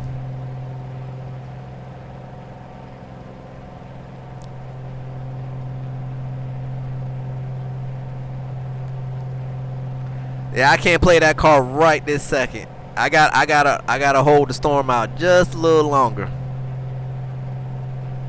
Once I get over this, I should be alright from that point.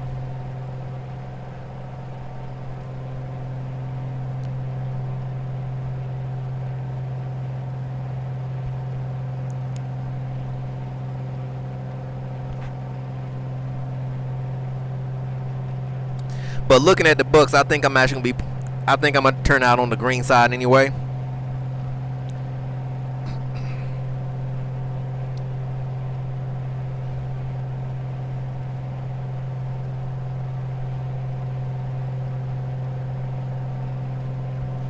You know, something that I wonder if it's possible to do it with 2020. So my old setup, the sim that I had when I was in Germany, I was running 3 PCs across FSX. And I networked them through what do you call it? Wide View. I don't even know if that program still exists. Is it still functional? But pretty much what you do is you download Flight Sim on each computer, and then you network it, so one will be your main PC and the other 2 are your slaves. And then when you turn it all on, they all connect through Wide View, and then you can set your monitors up on each PC. So I'm wondering if it's possible to still do that with FS2020.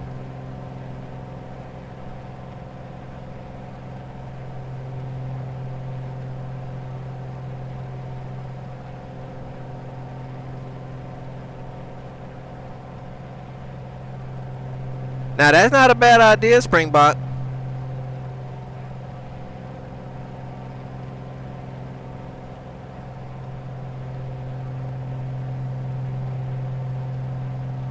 Does your motherboard have the space for it?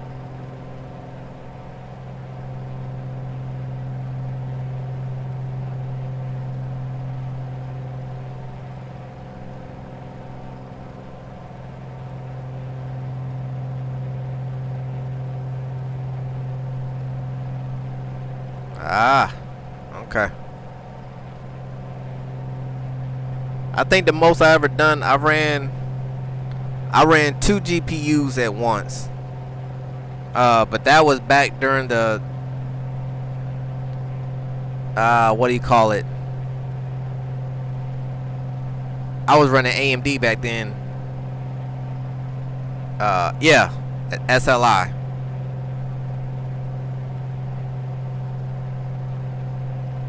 But I don't even think they even do that anymore.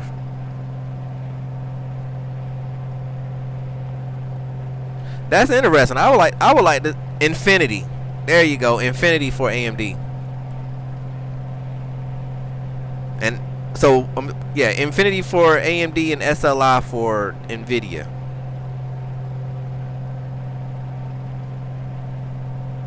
I'm interested to see how that works out.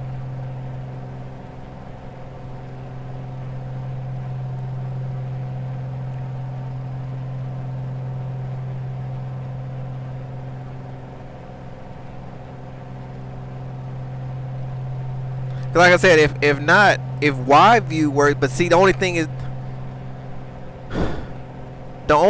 with that is you would have to purchase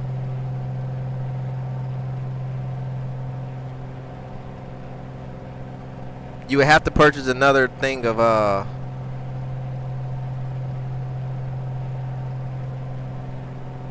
flight sim.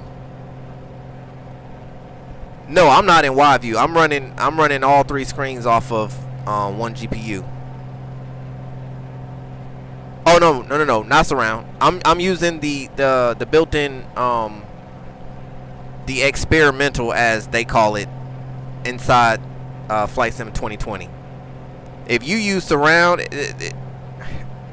the screens get very, very distorted as it comes around, so it looks goofy. So it's pretty much undocking. But the crazy thing about it is they gave us a very, very basic setup. So it's not like the old FSX days where you can, you know,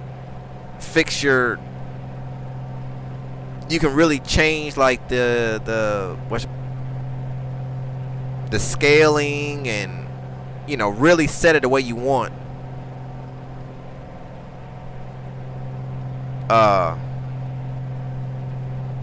But it works, you know.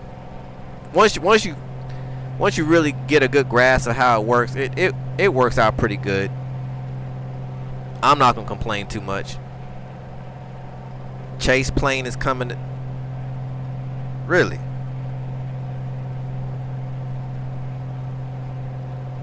I didn't hear that. Where'd that coming from? What are your sources? I know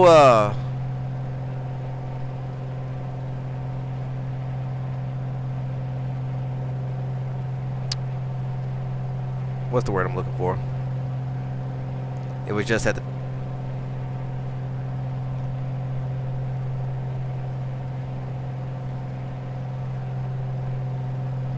Pearl 42.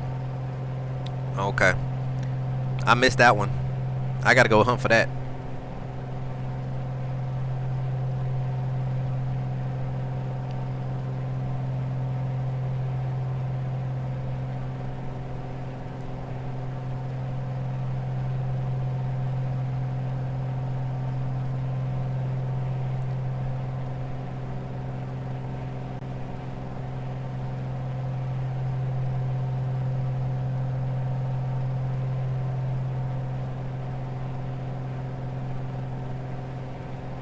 That's gonna be pretty cool. I would show my custom views, but Sim acting goofy today. I gotta find out what's going on. I think it's my network. I think I said that earlier to you, Seth. I think my network needs a reset. Now I have the sim on a separate network than the house.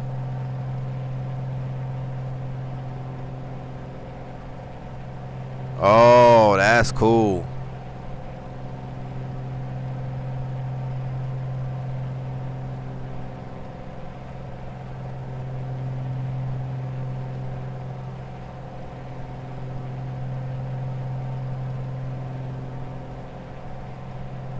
Man, it's been so long since I used FSX.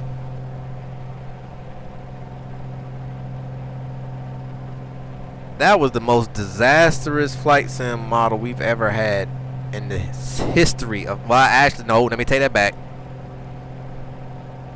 Flight. Flight was the worst. I don't even know why that even... Did anybody even remember Flight? It came in and left very quickly. I would have to put FSX at number 2.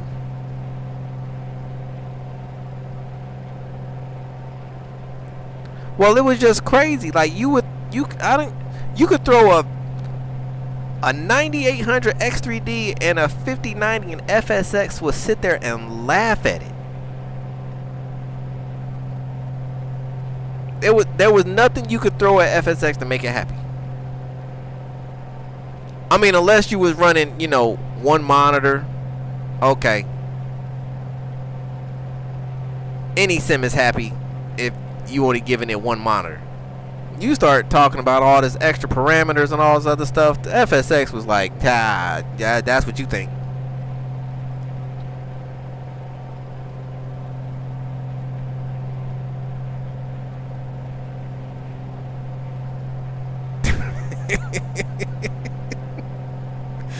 Crisis has nothing on it. Man, I've heard nothing but horror stories about Crisis.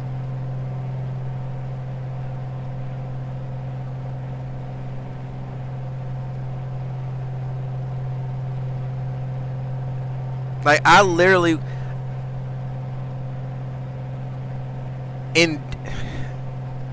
when I built the 4.7 sim. Now we're talking just in electronics and PCs and things.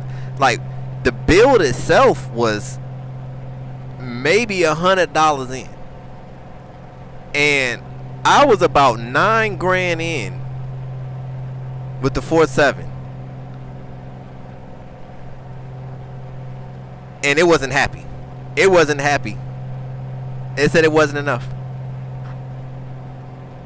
I think I still have my FSX box DVD somewhere around here. I think it's in a box, somewhere in the attic.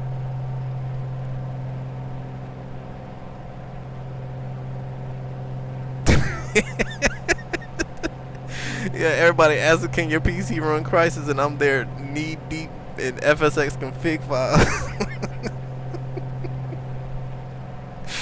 Oh man.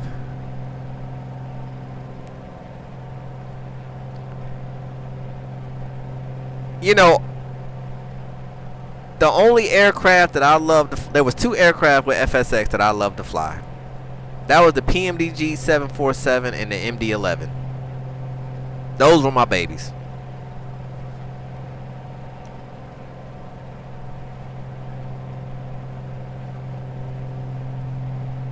I don't even think I flew any GA aircraft with FSX. All of my my sim was really built around the PMDG 747.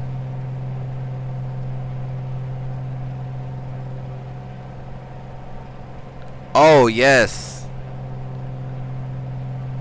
I think I had that one in the fleet too. Man, I think I know I had the 747. I had the level D. I had the 767. I had the MD-11, and I had one. I think I had the 737 as well when it had dropped. That was really it for all my payware. I didn't really mess. If I had any other aircraft, it was like some freeware stuff just to have.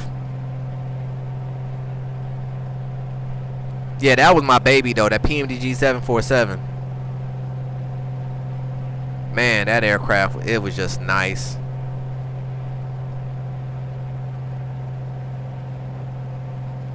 if I ever get a place big enough to house another sim, I might build me a tuber. I'm gonna keep this one, and then I'm gonna go build me a tuber next to it.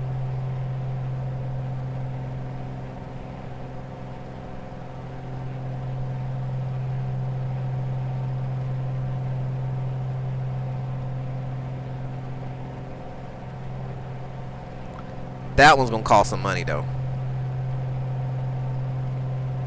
I am in my home. I am in the, I guess you could say, my man cave. Because I got my sim in here, and then next to it is a desk that has the PC and my 3D printer. And then on the other side of the room is my studio, all my music, my bass guitars and keyboards and all that fun stuff.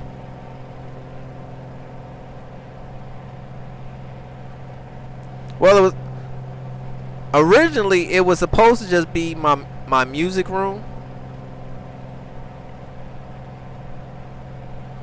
and then when I got the fire sparked back up underneath of me to fly again, I did some eyeball measurements, and I'm like, you know what? I think I could put a sim in here. And I started taking measurements, and that was pretty much all she wrote after that.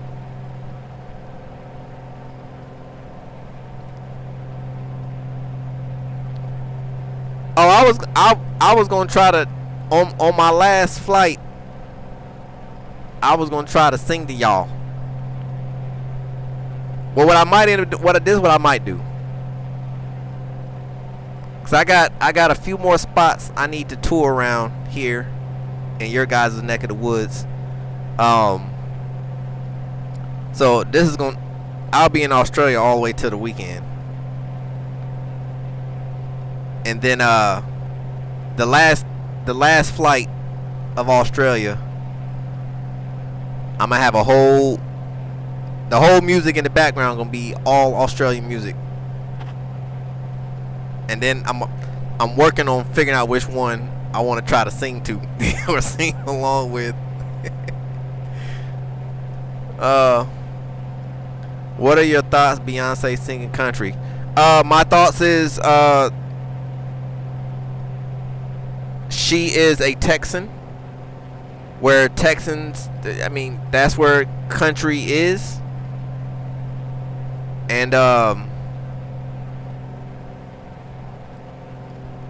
don't necessarily have a problem with it. I mean, that's her roots. You can't get mad at somebody that's versatile in what they do. You know, I feel like a lot of people feel some kind of way. Oh, she should need to stick to R&B or whatever. But I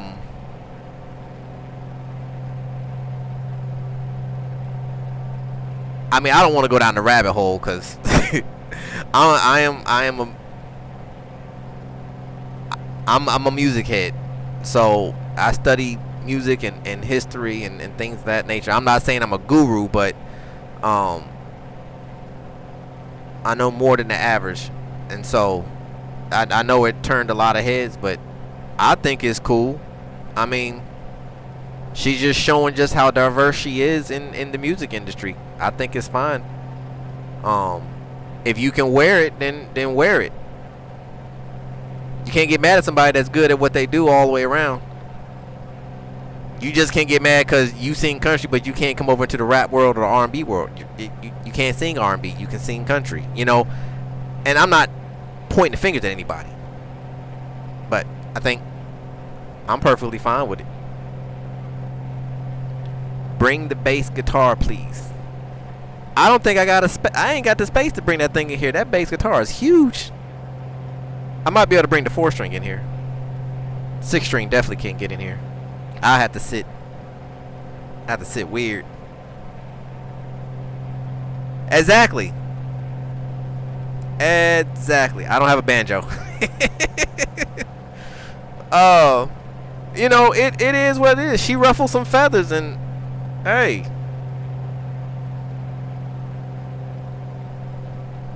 What do you do?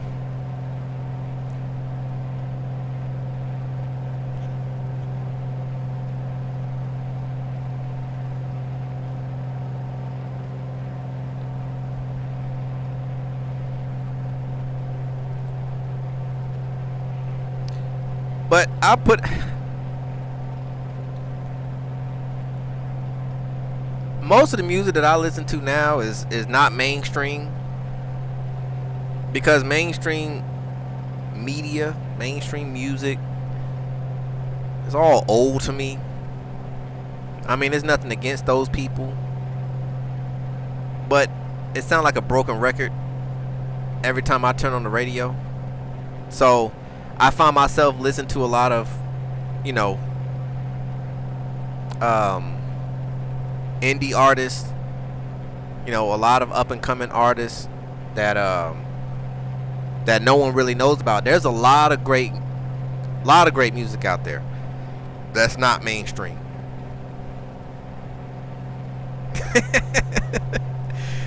Hey, ain't nothing wrong with that, Springbok. You know, if I try to do the hammer time now, I'll probably hammer myself right into the hospital. My bones would shatter trying to do hammer time. No, says, stop playing with me. You actually got the pants for real? Man, my knees will lock up, man. My feet can't move that fast.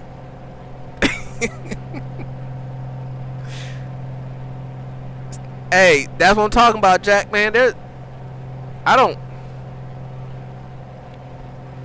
90s music to the, I would say 90s to the mid 2000s or early 2000, like 2002, 2003. After that, I started losing faith in mainstream music. So, you know, a lot of music on Spotify. Blame it on the... Hey, there you go. There you go, Springbok.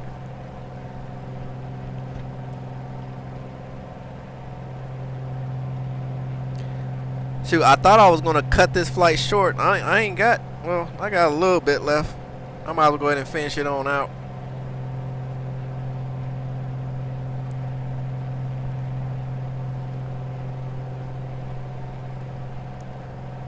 It's getting a lot more greener down here.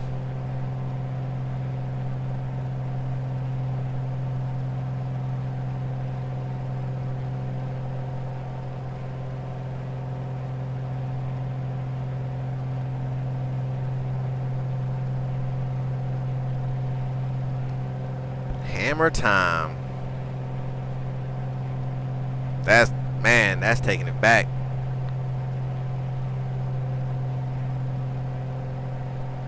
But it's crazy too, because there's a lot of artists that actually jumped the ship and gone indie as well.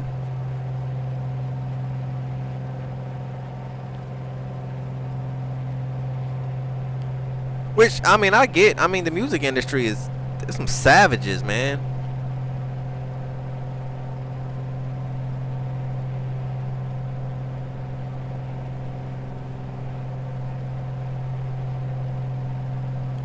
Yeah, I feel like the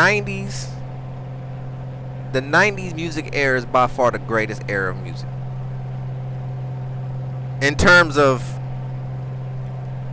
I mean, from across the board. I mean, we're not just talking like, you know, from pop to country to rap to R&B. Like, they was dropping music, like, it seemed like every week, and everything was like a hit. And it wasn't a who's better than who. It was just, they were just giving us amazing music. And then it just started going stupid after that. We got a little bit into the 2000s, and now it's like a hit and miss. I mean, of course, you know, we can go backwards and, you know, we could talk about the 80s and 70s and stuff like that. And I'm not knocking that era at all, because that was great music too. I'm just saying, like, as a total package, from here to here, 90s is by far the greatest era of music. Yeah, Springbok, it is different. Like, first of all, ain't nobody talking about nothing. Everything that everybody talks about is all depressed and negative and like accepting garbage.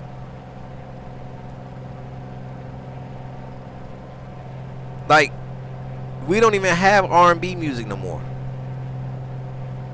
R&B is gone. Well, not necessarily, Seth. I mean, like I said, the 80s music was great music. I'm not saying that 80s was bad, or the like 70s and 80s was great music. I just feel like if you're going across the board, 90s was the best years for music.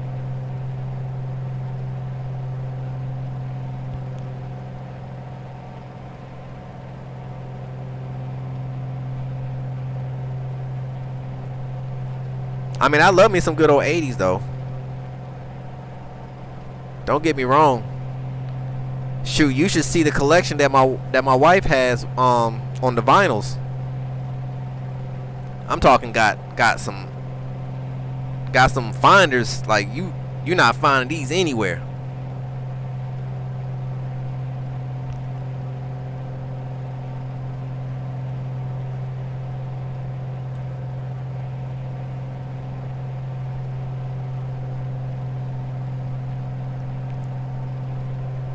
Right, Jack. Real musicians.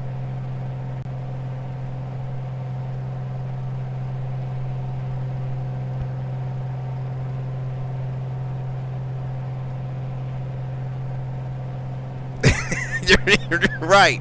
You already setting your future up there, Seth. Oh, this is nice. This is a nice little southern coast here.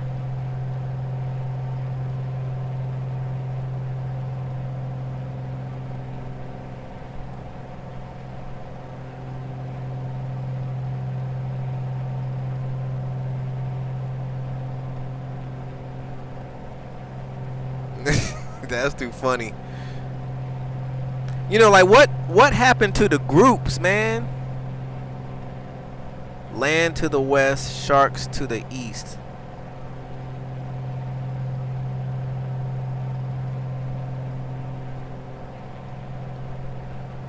It got very green down here. Wonder why they most into drugs. Think about it, a lot overdose with drugs in the 80s. Too much pressure. Yeah, I mean, and I really, well, drugs were just bad during that era anyway. I mean, everybody was crackheads. You know, that was nothing new. Like, everybody knew what they was doing. You know, it was nothing to take a quick 30-minute intercession during a concert and run a couple lines to finish out the rest of the night. But I mean, it still happens to the day. I mean, there are plenty of musicians and artists now that then crack themselves out, and if you look at them now, it's like, what happened to you?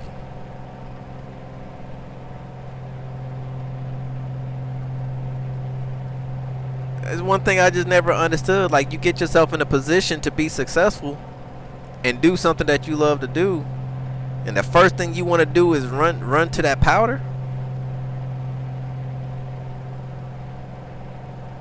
Never made sense to me, but everybody's got a story, I guess.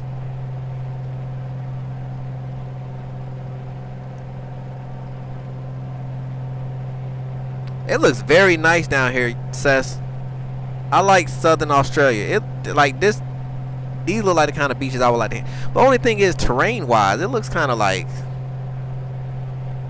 I'm gonna have to fight a couple things to get to the water. I don't see too many. Okay, I see. There's one house down there.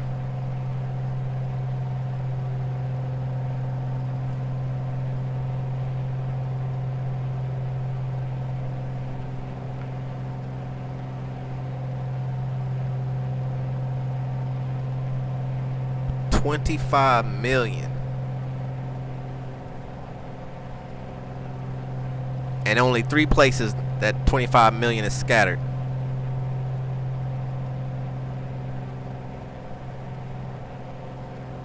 The rest of the island is just island. You got a couple spots. Let me see. You got Townsville. That looks pretty. Nice little size city up here in the northeastern region, I guess.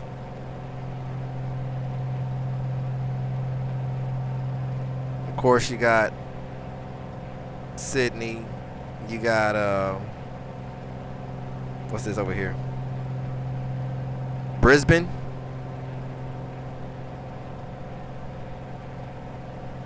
Stingers and Crocs. Ah.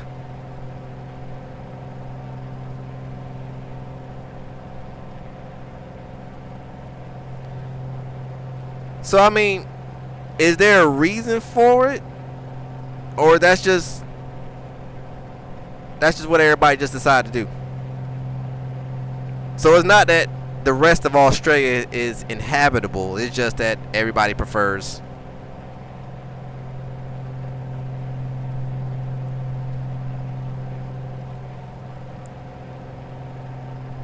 Oh, I guess that makes sense.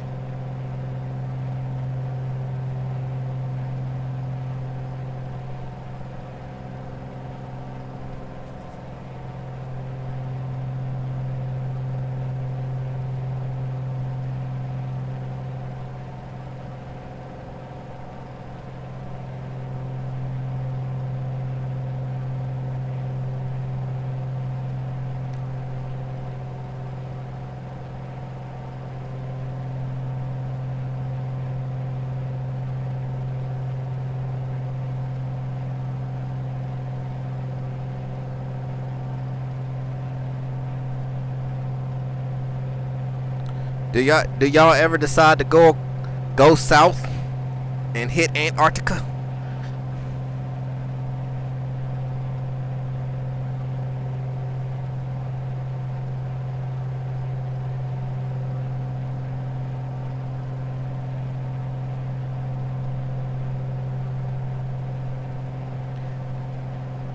I have the app on my phone. I just haven't got around to downloading onto this tablet yet. But you know, there is actually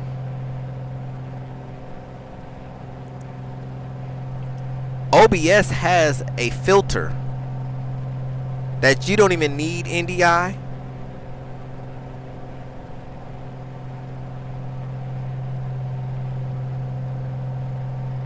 Sounds good, Springbok. Enjoyed the conversation tonight, man. You have a good one.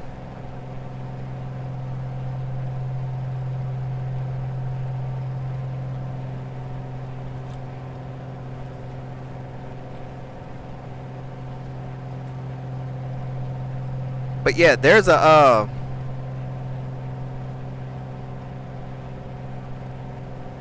filter.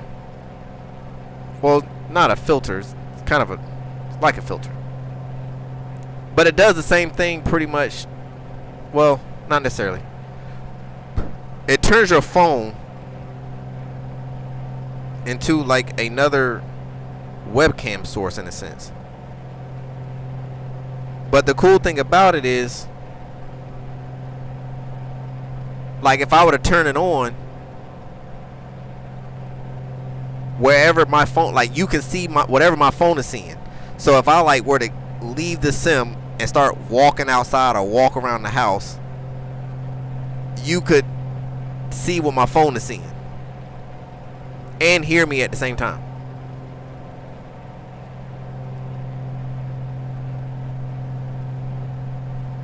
All while these cameras are still running.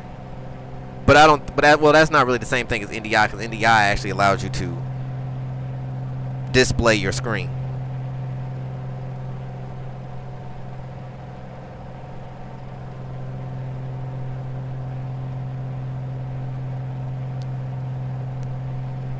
Yeah, I'll take a look at it. I was playing around with it one day.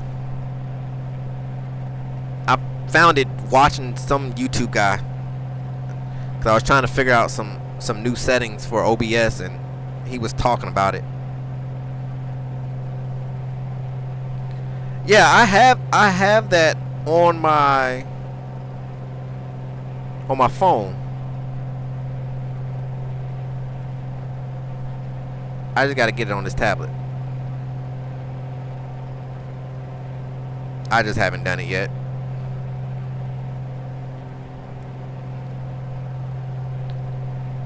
Now I'm trying to debate.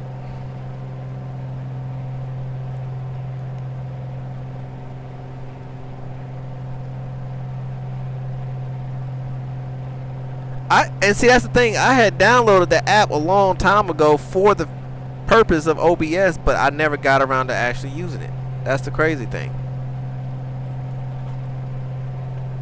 So I need to just go ahead and, because I'm probably gonna have to find that video that you did, because I don't remember how to even set it up. I know it's simple, but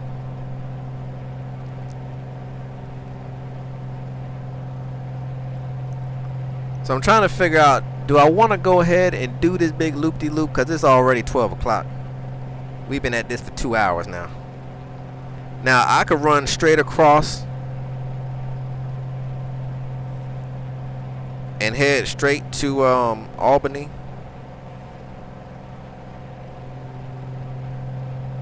Or I can do this loop-de-loop and just continue the flight plan. I don't know. What y'all think? I ain't got nothing else to do.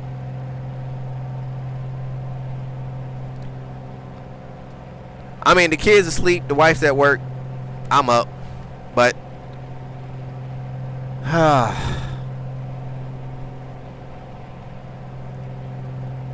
shoot, let's fly it out. Because even if I land, I'm not about to go to bed. I'm going to be up tinkering with this thing. Okay. Well, we're going to finish it out. We're crossing over Denmark right now.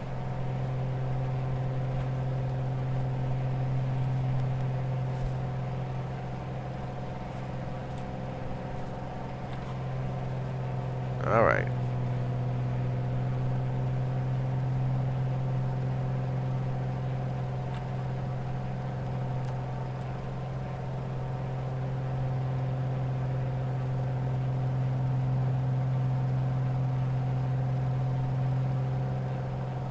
You know, it's very fascinating. This trim wheel is it's a trip, man.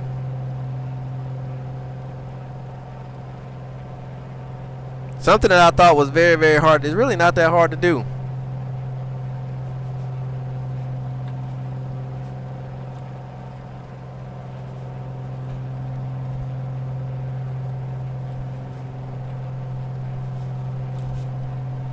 I just know that when the plane started getting unstable, it'll it's like it's trying to find itself back to center. Yep. So right now, so the trim wheel is attached to the potentiometer through gears. And so when autopilot is running and the trim wheel is doing its thing,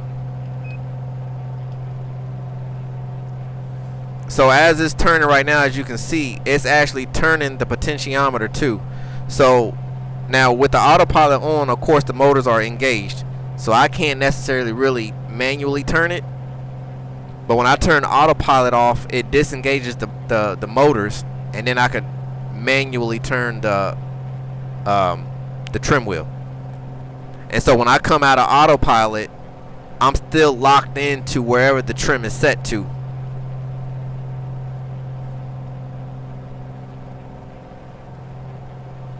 So it's not really a matter of you grab it and it goes out. You just have to turn autopilot off.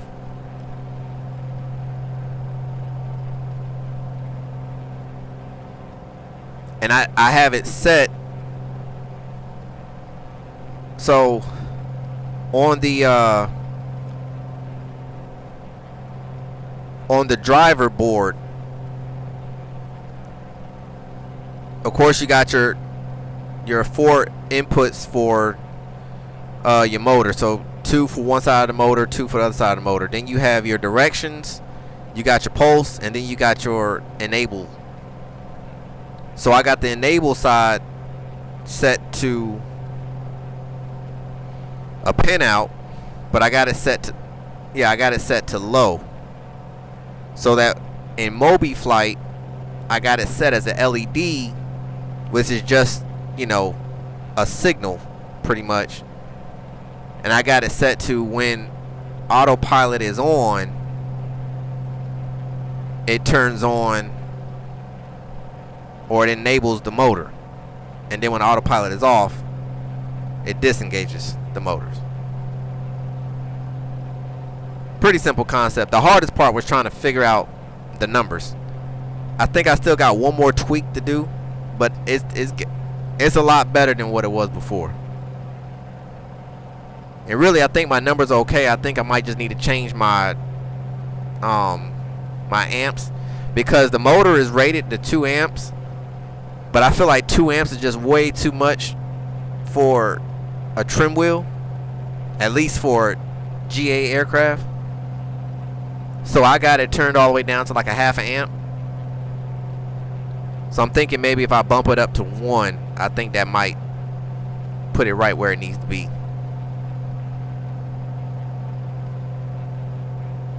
Cause 2 amps, man, it feel like a force feedback trim wheel, like dang. But at 1/2 amp, it runs very, very smooth. You could build it yourself, Sess.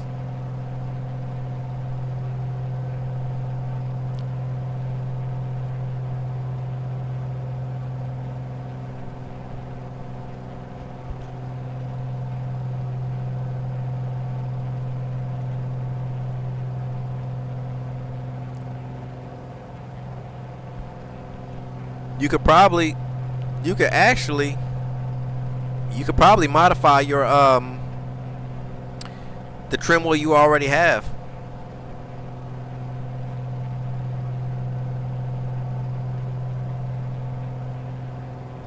Like I said, I'm just using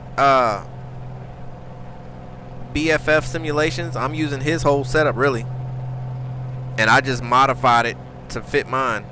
So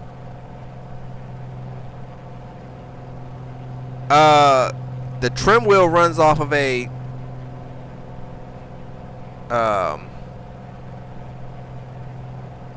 what's the word I'm looking for?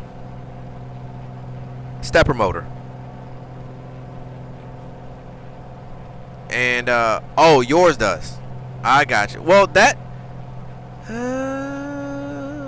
shouldn't really matter though. I mean, if your trim wheel is, because all you're doing is just adding the motor so that it'll be motorized. It's just figuring out, like, redesigning the back plate of the trim wheel, I guess, in a sense, to where you can add. Oh, but then you said you're off rotary, so you would have to add gears, which you still could.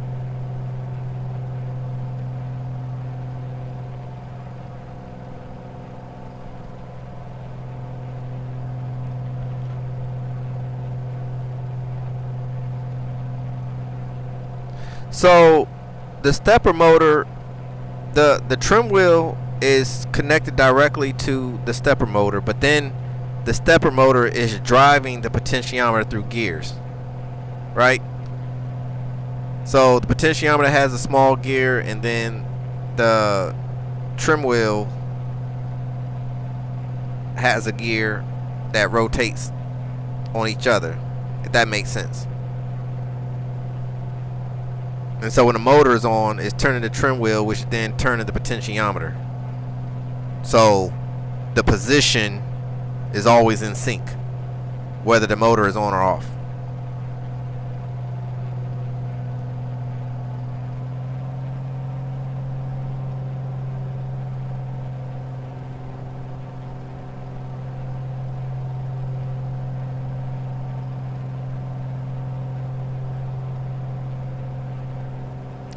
You're right. You're right. Now that I'm thinking about it, your trim wheel is actually attached to the encoder itself.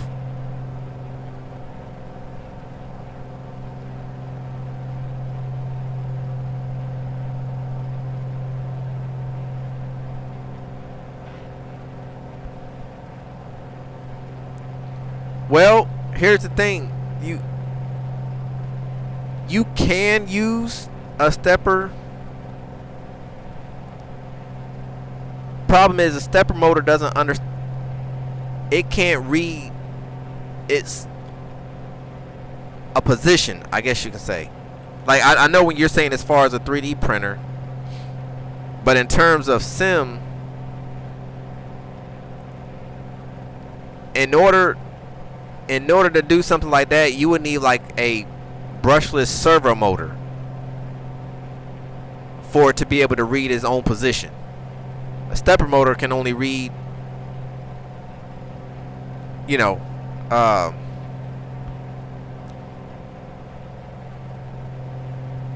what's the word I'm looking for?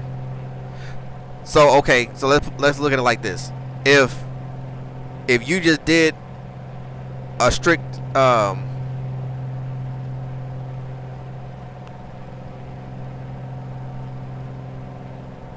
right, okay, cool, you're tracking. Yes, it's weird. So like, you could probably let it read the position of the trim, like the trim position in mobiflight, but it doesn't know where it's zero at. So you'll still be dealing with the issue of when you go off of autopilot, it could be anywhere.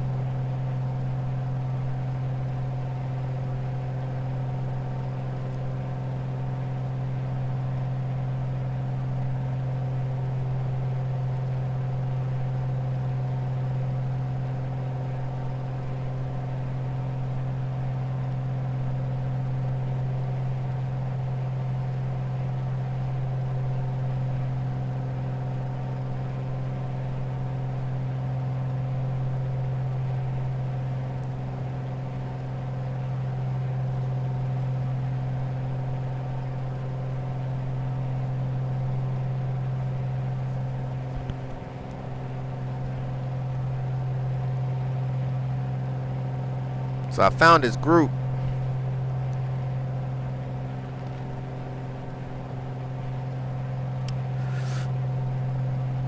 and it's all about force feedback, like force feedback, open source, something like that. And so I've been digging through their Discord for the last couple of days, and it's amazing to me.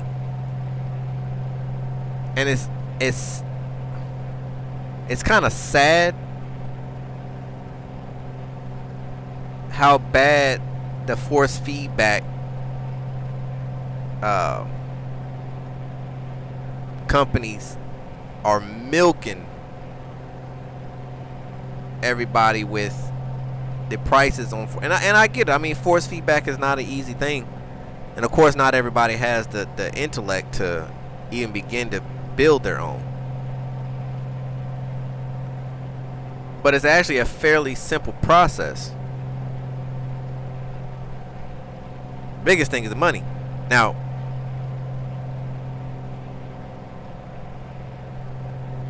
I feel like in terms of between GA and airliners, I don't think you really need as much force in a GA than you would, you know, in an airliner, just because it's a smaller aircraft, of course, right?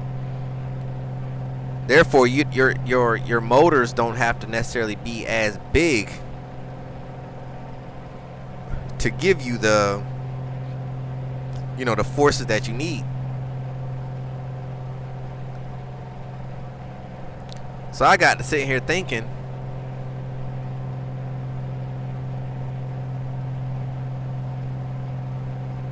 if I were to get 2 small servo motors,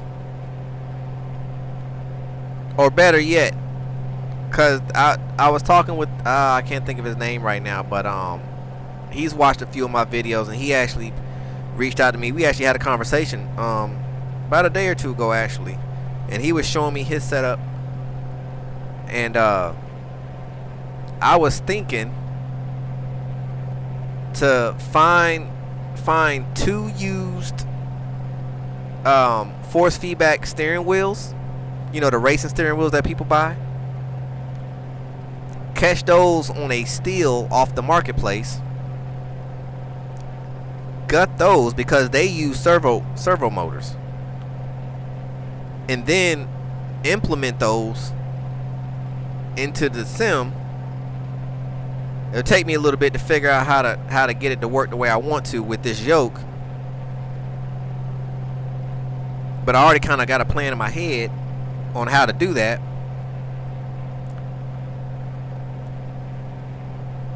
And then just download the there's all types of different softwares for force feedback, and then just kind of download each one, see which one worked the best. Boom, there you go. You got a force feedback yoke that's way less than the cheapest one that's out there, which is what, flight sims,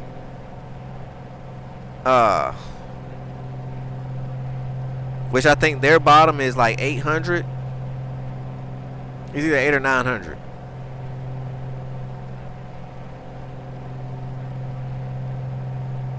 So I could possibly have a force feedback yoke that's just as powerful for what? I find a steering wheel here for $100, find one there for $80, and then the rest of that is, you know, maybe say $40 in material, maybe, depending.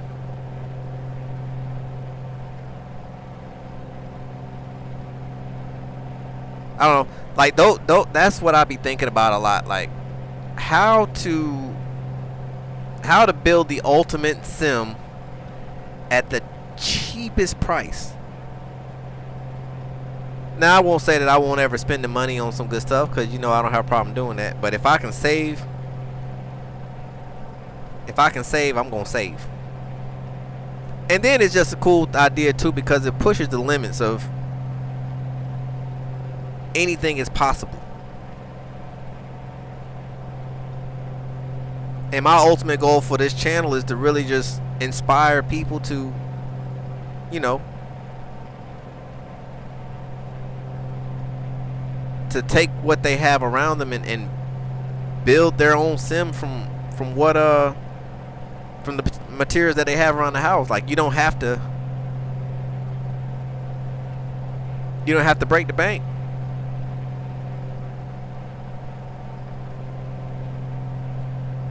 I mean, you're gonna have to spend a little bit of money, of course, but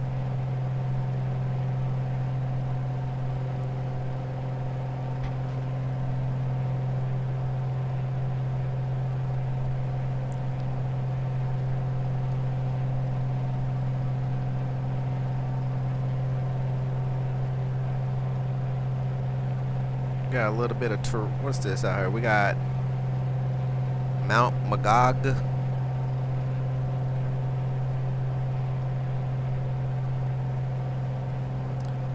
I don't know, we'll see. These are just my thoughts.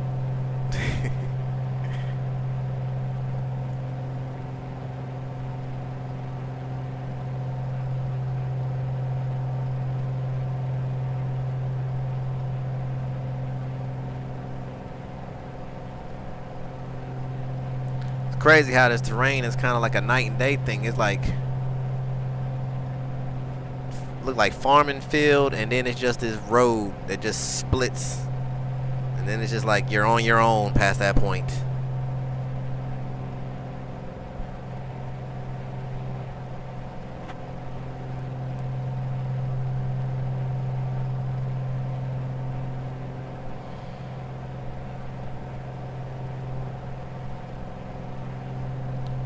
It's very flat out here.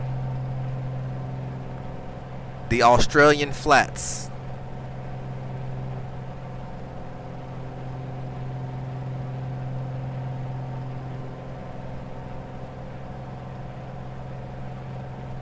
Yeah, this is flat. I mean, that's crazy. Like, what is this all about? Like, it is a clear, like a dirt road that just splits, and I mean, it just runs. You can literally see it. It runs all the way down. It just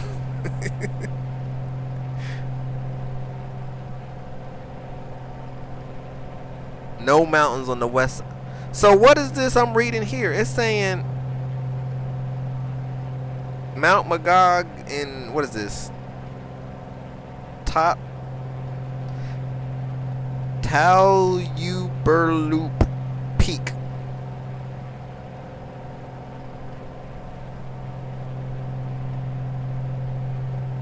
And that peak is 2569, and that Mount Magog is 2808.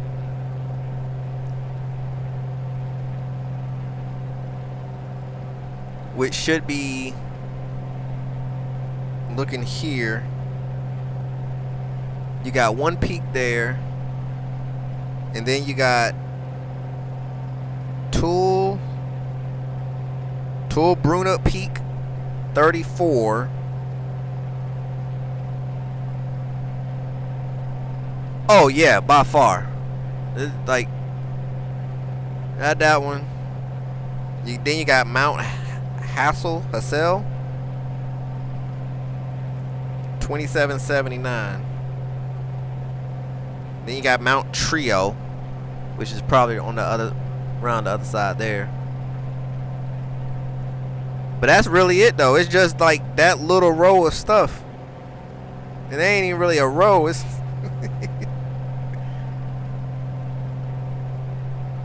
and then you got over here, you got Gibraltar Rock, Nancy Peak, Twin Peaks, Bear Hill.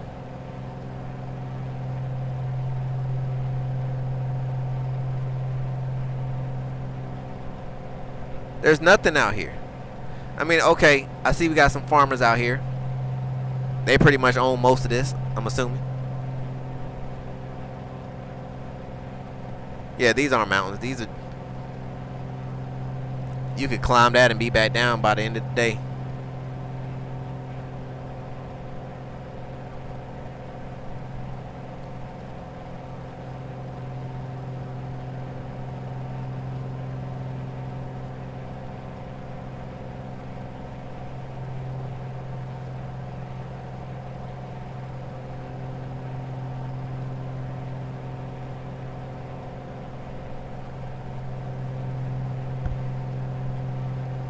Just for miles. Just nothing.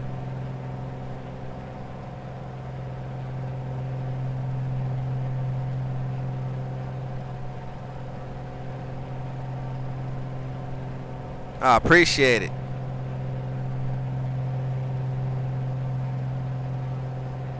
It is pretty cool. I mean, I can kind of hear it, you know, even outside of the headsets being on.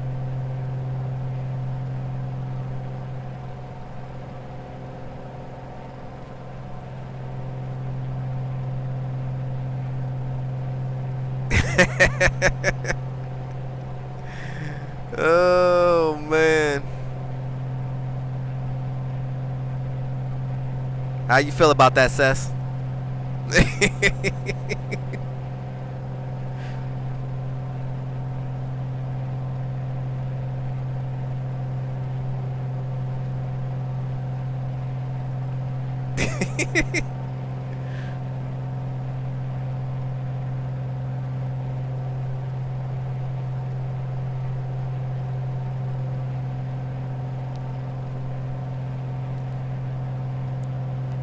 This is you know, I always thought to myself, like, I understand some people really like to just, you know, live off the grid to a degree, you know. But then when I look at places like this, I'm just like, you are so far away from civilization. Like, do you hate people that much? Like, I don't like to be bothered too much myself, but God forbid something happens. How long is it going to take for the ambulance or 911? You know what I'm saying? Like, you're near nothing. So like when you go into town, you got to get all your gas, all your food, and that's going to last you for the whole month. Yeah, that's what I feel like, says. Like, it's just, you just really got to love this stuff. I can't do it. Now, I mean, I won't sit here and say that I wouldn't mind having, you know, 5 acres or something like that out somewhere with a, you know, kind of like a getaway home. You know, just a place, have some 4-wheelers and, you know, a lake somewhere.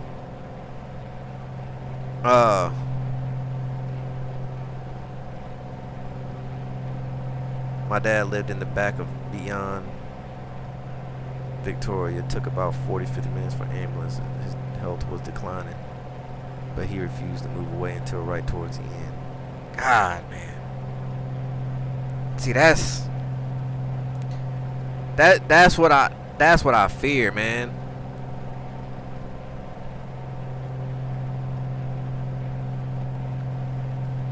Like, you're talking almost an hour before help can get to you. Like, that's a long time.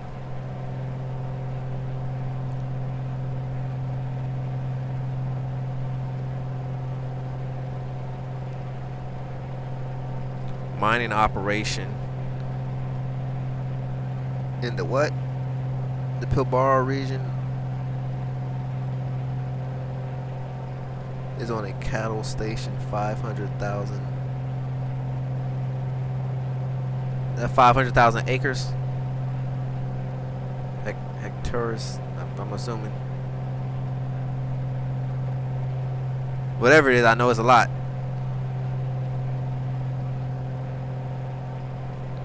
In rural Australia, a lot. The doctor flies to you, and also often they will do ambulance service too. Oh, but at what? But what expense though? I mean, that sounds like some special insurance, or your pocket's got to be deep to be able to have something like that.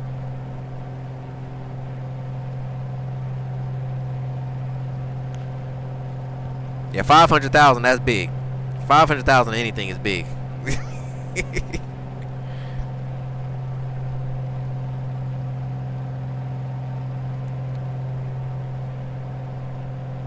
Man, I'm just thinking about what Glenn said about his dad, man. Like that, I feel like there's nothing wrong living on the outskirts, but 50 minutes away from civilization.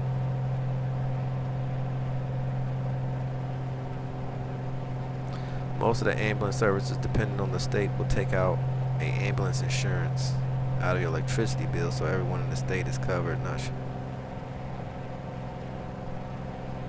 Does change. Wow, it's crazy. People do things so much different from us.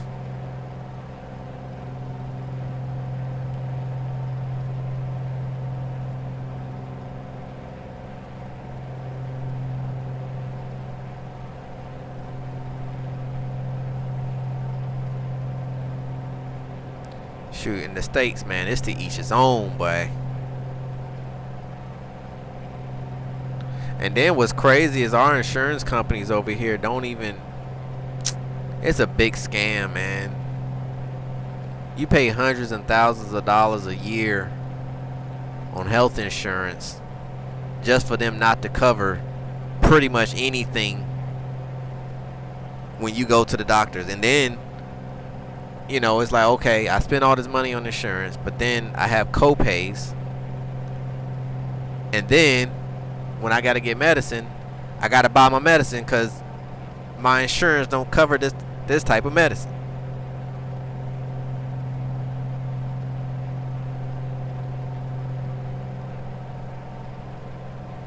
Yeah, it's crazy. So like, if I sign up for this insurance policy, I'm stuck with it, like you said, all the way until the renewal of the next, you know, opening, or I have a child. So if 6 months in I feel like this insurance company sucks, I got to deal with it.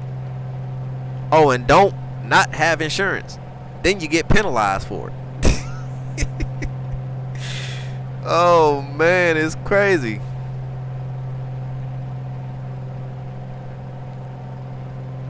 It's like, why am I paying you all this money and you don't cover anything?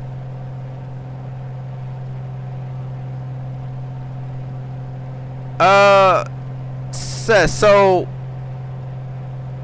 my little man, hey, are we gonna turn? Hold up. You about to run me right into this mountain. Or hill, shall I say. Look at this. Terrain ahead. Terrain ahead.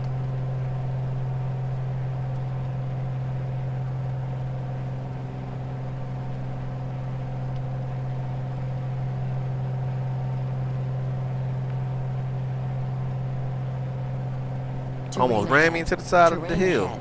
It's crazy.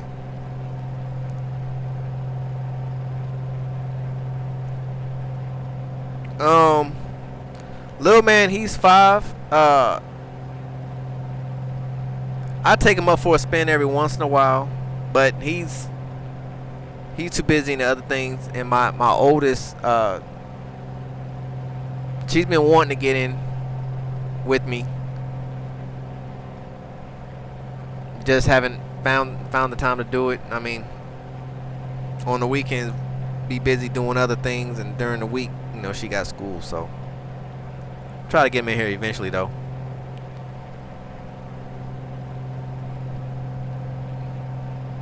Then FSA, HSA are always once a year option, so you gotta guesstimate how much money you give potentially to the right. Exactly. It health insurance, man. It's big pharma is crazy. I'm gonna say that. It's ridiculous.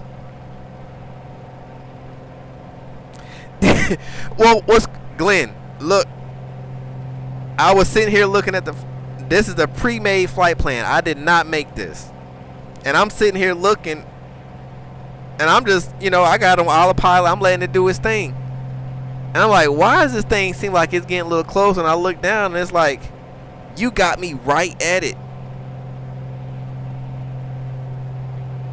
It's crazy, I tell you. My young guy uses my driving rig more than the flight one, although when his friends come over, they all want to jump in the flight rig. Yeah, you know, my kids kind of got their own thing going. This is not really their world, but they enjoy being in it, you know.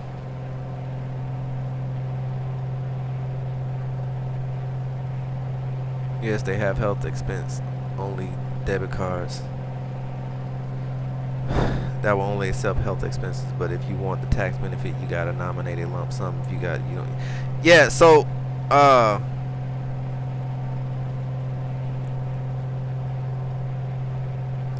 so like my wife, she has HSA, right, and she puts into that at her job. And it's crazy with it because even with that, you know, there are only certain items that you can use it on, and it's not like they give you a list out the gate of, okay, with your HSA you can purchase these items. You literally got to hunt for it.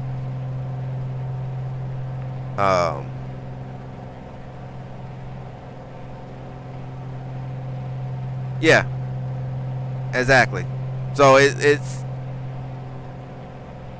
crazy, because you go to one website and say, oh yeah, you can use this, and then you get to the line to find out that the system doesn't accept the card, but the system says that it does. So it's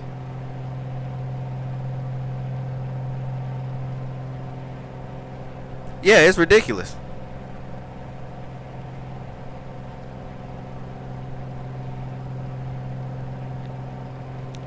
Oh really?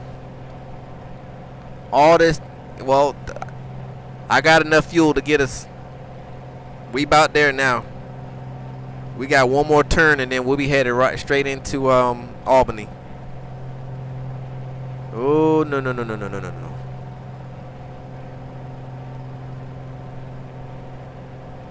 This look like Megalodon territory.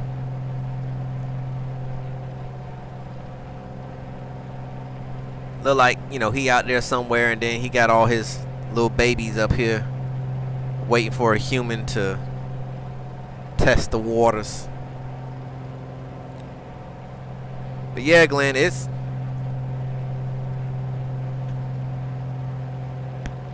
they're milking the mess out of us over here, man.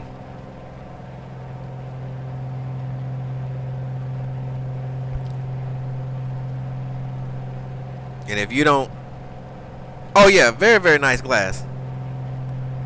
Somebody that I hold real close and dear to my heart sent this to me. And as long as I'm in this sim and this glass is together as it is, it shall be used.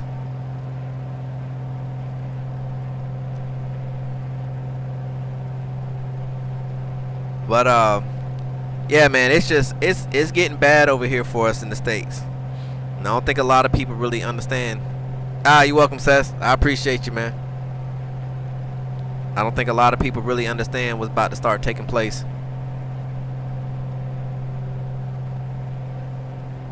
So if you don't get ahead of the ball curve, you in for a world of hurt. Eggs done gone up like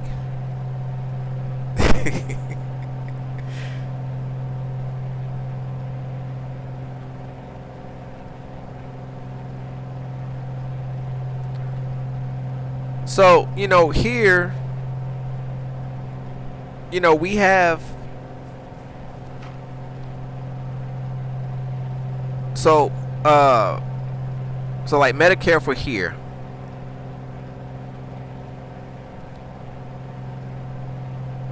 is, like you said, you know, it's pretty much like state insurance. So you have to be below a threshold. You know, your annual finances have to be below a certain threshold to qualify for state, right? And you know, with state insurance and you know, then you can start receiving things like, you know, food stamps and stuff like that. But you're in poverty territory to be able to have just basic insurance. And I mean, with state insurance, Medicare, I mean, you get taken care of, but I mean, it's bottom of the barrel stuff, man. Like it, and I mean, it's good that they have it. But once you get above poverty line, like, and I want to say over here is like 12,700 is like poverty. But you don't want to be there. I'll just say that. You really, but you really want to have private insurance. But even still, with private insurance, they're milking the mess out of you on that side. Like I said, I mean, you're paying thousands of dollars a year, and every time you turn around, you finding out that, oh, well, the insurance provider doesn't cover that CAT scan or that MRI, or it doesn't cover that procedure, and it's like, well, then what am I paying you for? This is crazy.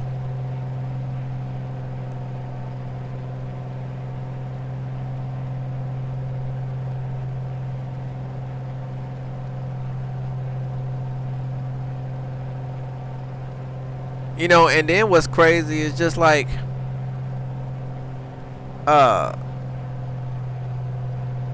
for the VA, right? Like, dental isn't considered like it's medical, but it's not medical. So depending on your medical rating or your disability rating determines whether or not you get dental. So if you're like, and the only way to really right now, the only way to get dental is you got to be at 100%. All right, gear is coming down, lights are on.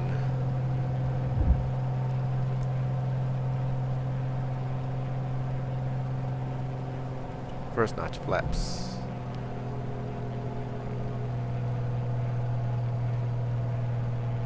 We are high.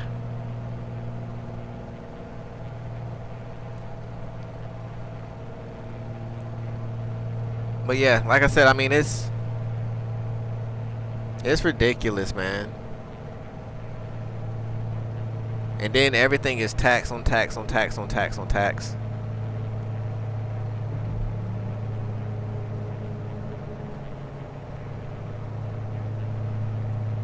I don't know how it is over in Australia, but over here, sometimes all you can do is just laugh, man.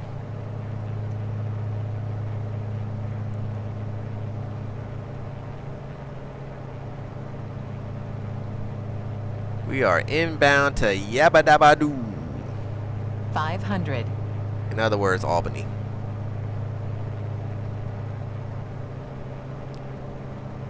Or do I say Yabba?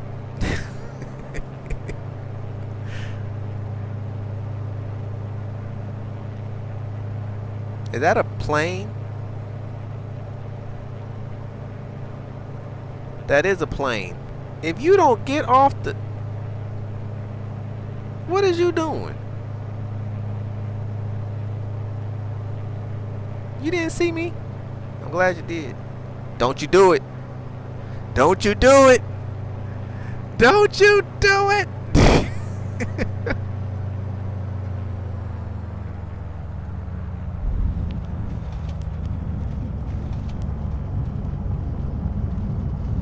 Crazy nutcase.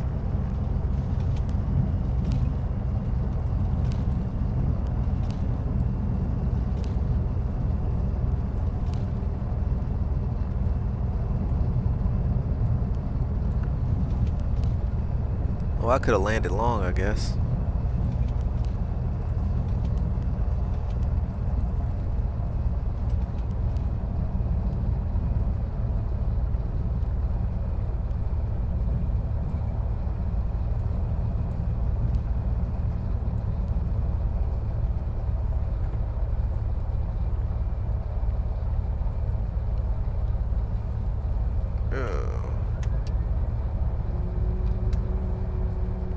Having lived in both the U.S. and Australia, I think I still prefer Australia a little bit more. Medical was a big part of it, but both countries had the plus and minus. I mean, I'm not going to sit here and say that America sucks. I'll just say that America sucks. It could be a lot worse. I guess is what I'm trying to say. I mean, I'm kind of where you're at with it, you know. Every place has their ups and downs and highs and lows of things. You just got to pick the one that suits you and your family the best and roll with it. I just think, you know, after guess we'll park over here. You know, after living here for some time, and then, you know, going and living in other countries just to see, you know, how other people live and how other countries do it. I mean, yeah, I mean, a lot of people, yeah, they call it the greatest nation, but, you know, I think for people who live in areas that are way worse than here, of course, everybody got their eyes on the U.S. But when you live here and you've been here your whole life and you see what's going on, it's kind of one of those things where it's just like, sometimes I just kind of want to grab the passports and go somewhere else, because I don't want to be a part of this mess no more, because it's just too much to deal with. But then it's like, what other place you can really go to have some of the commodities and the way of life that you can have over here?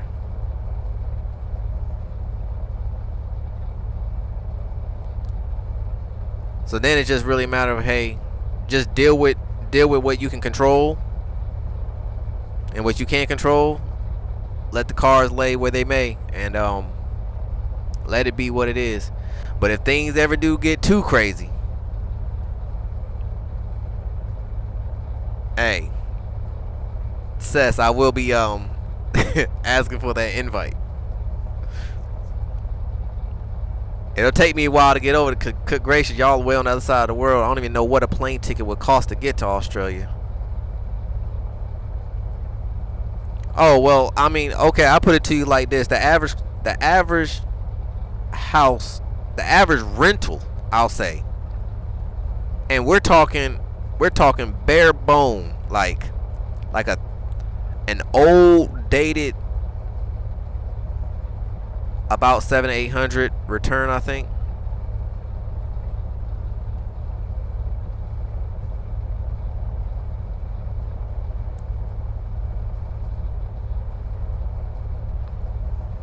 For one person? I thought it'd be more than that. That's not as bad as I thought.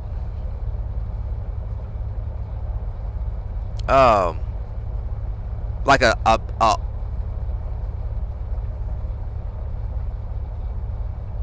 oh, 8, 16, 22. God almighty. So I'll be looking at $3,600.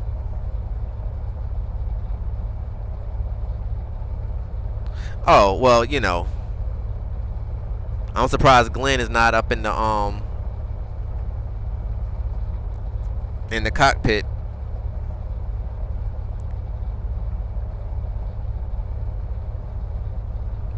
I'll be trying to get in the cockpit. Nobody never let me in, though. I'll be trying to tell them, I know everything about it. I know that's like, go sit down somewhere.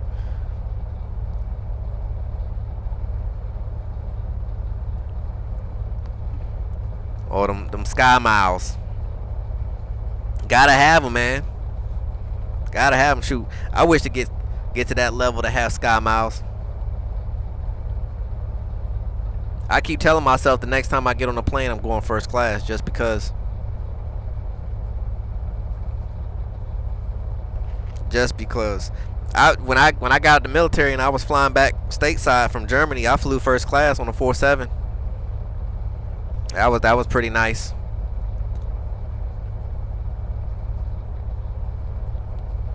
But yeah, like I said, I mean, the average rental now is $1,800. Now, if you want to go bare bone, you're talking to what, a 3-bedroom, 2-bath, $1,300 easy. So it is what it is. The world is crazy everywhere, but we gonna make it do what it do.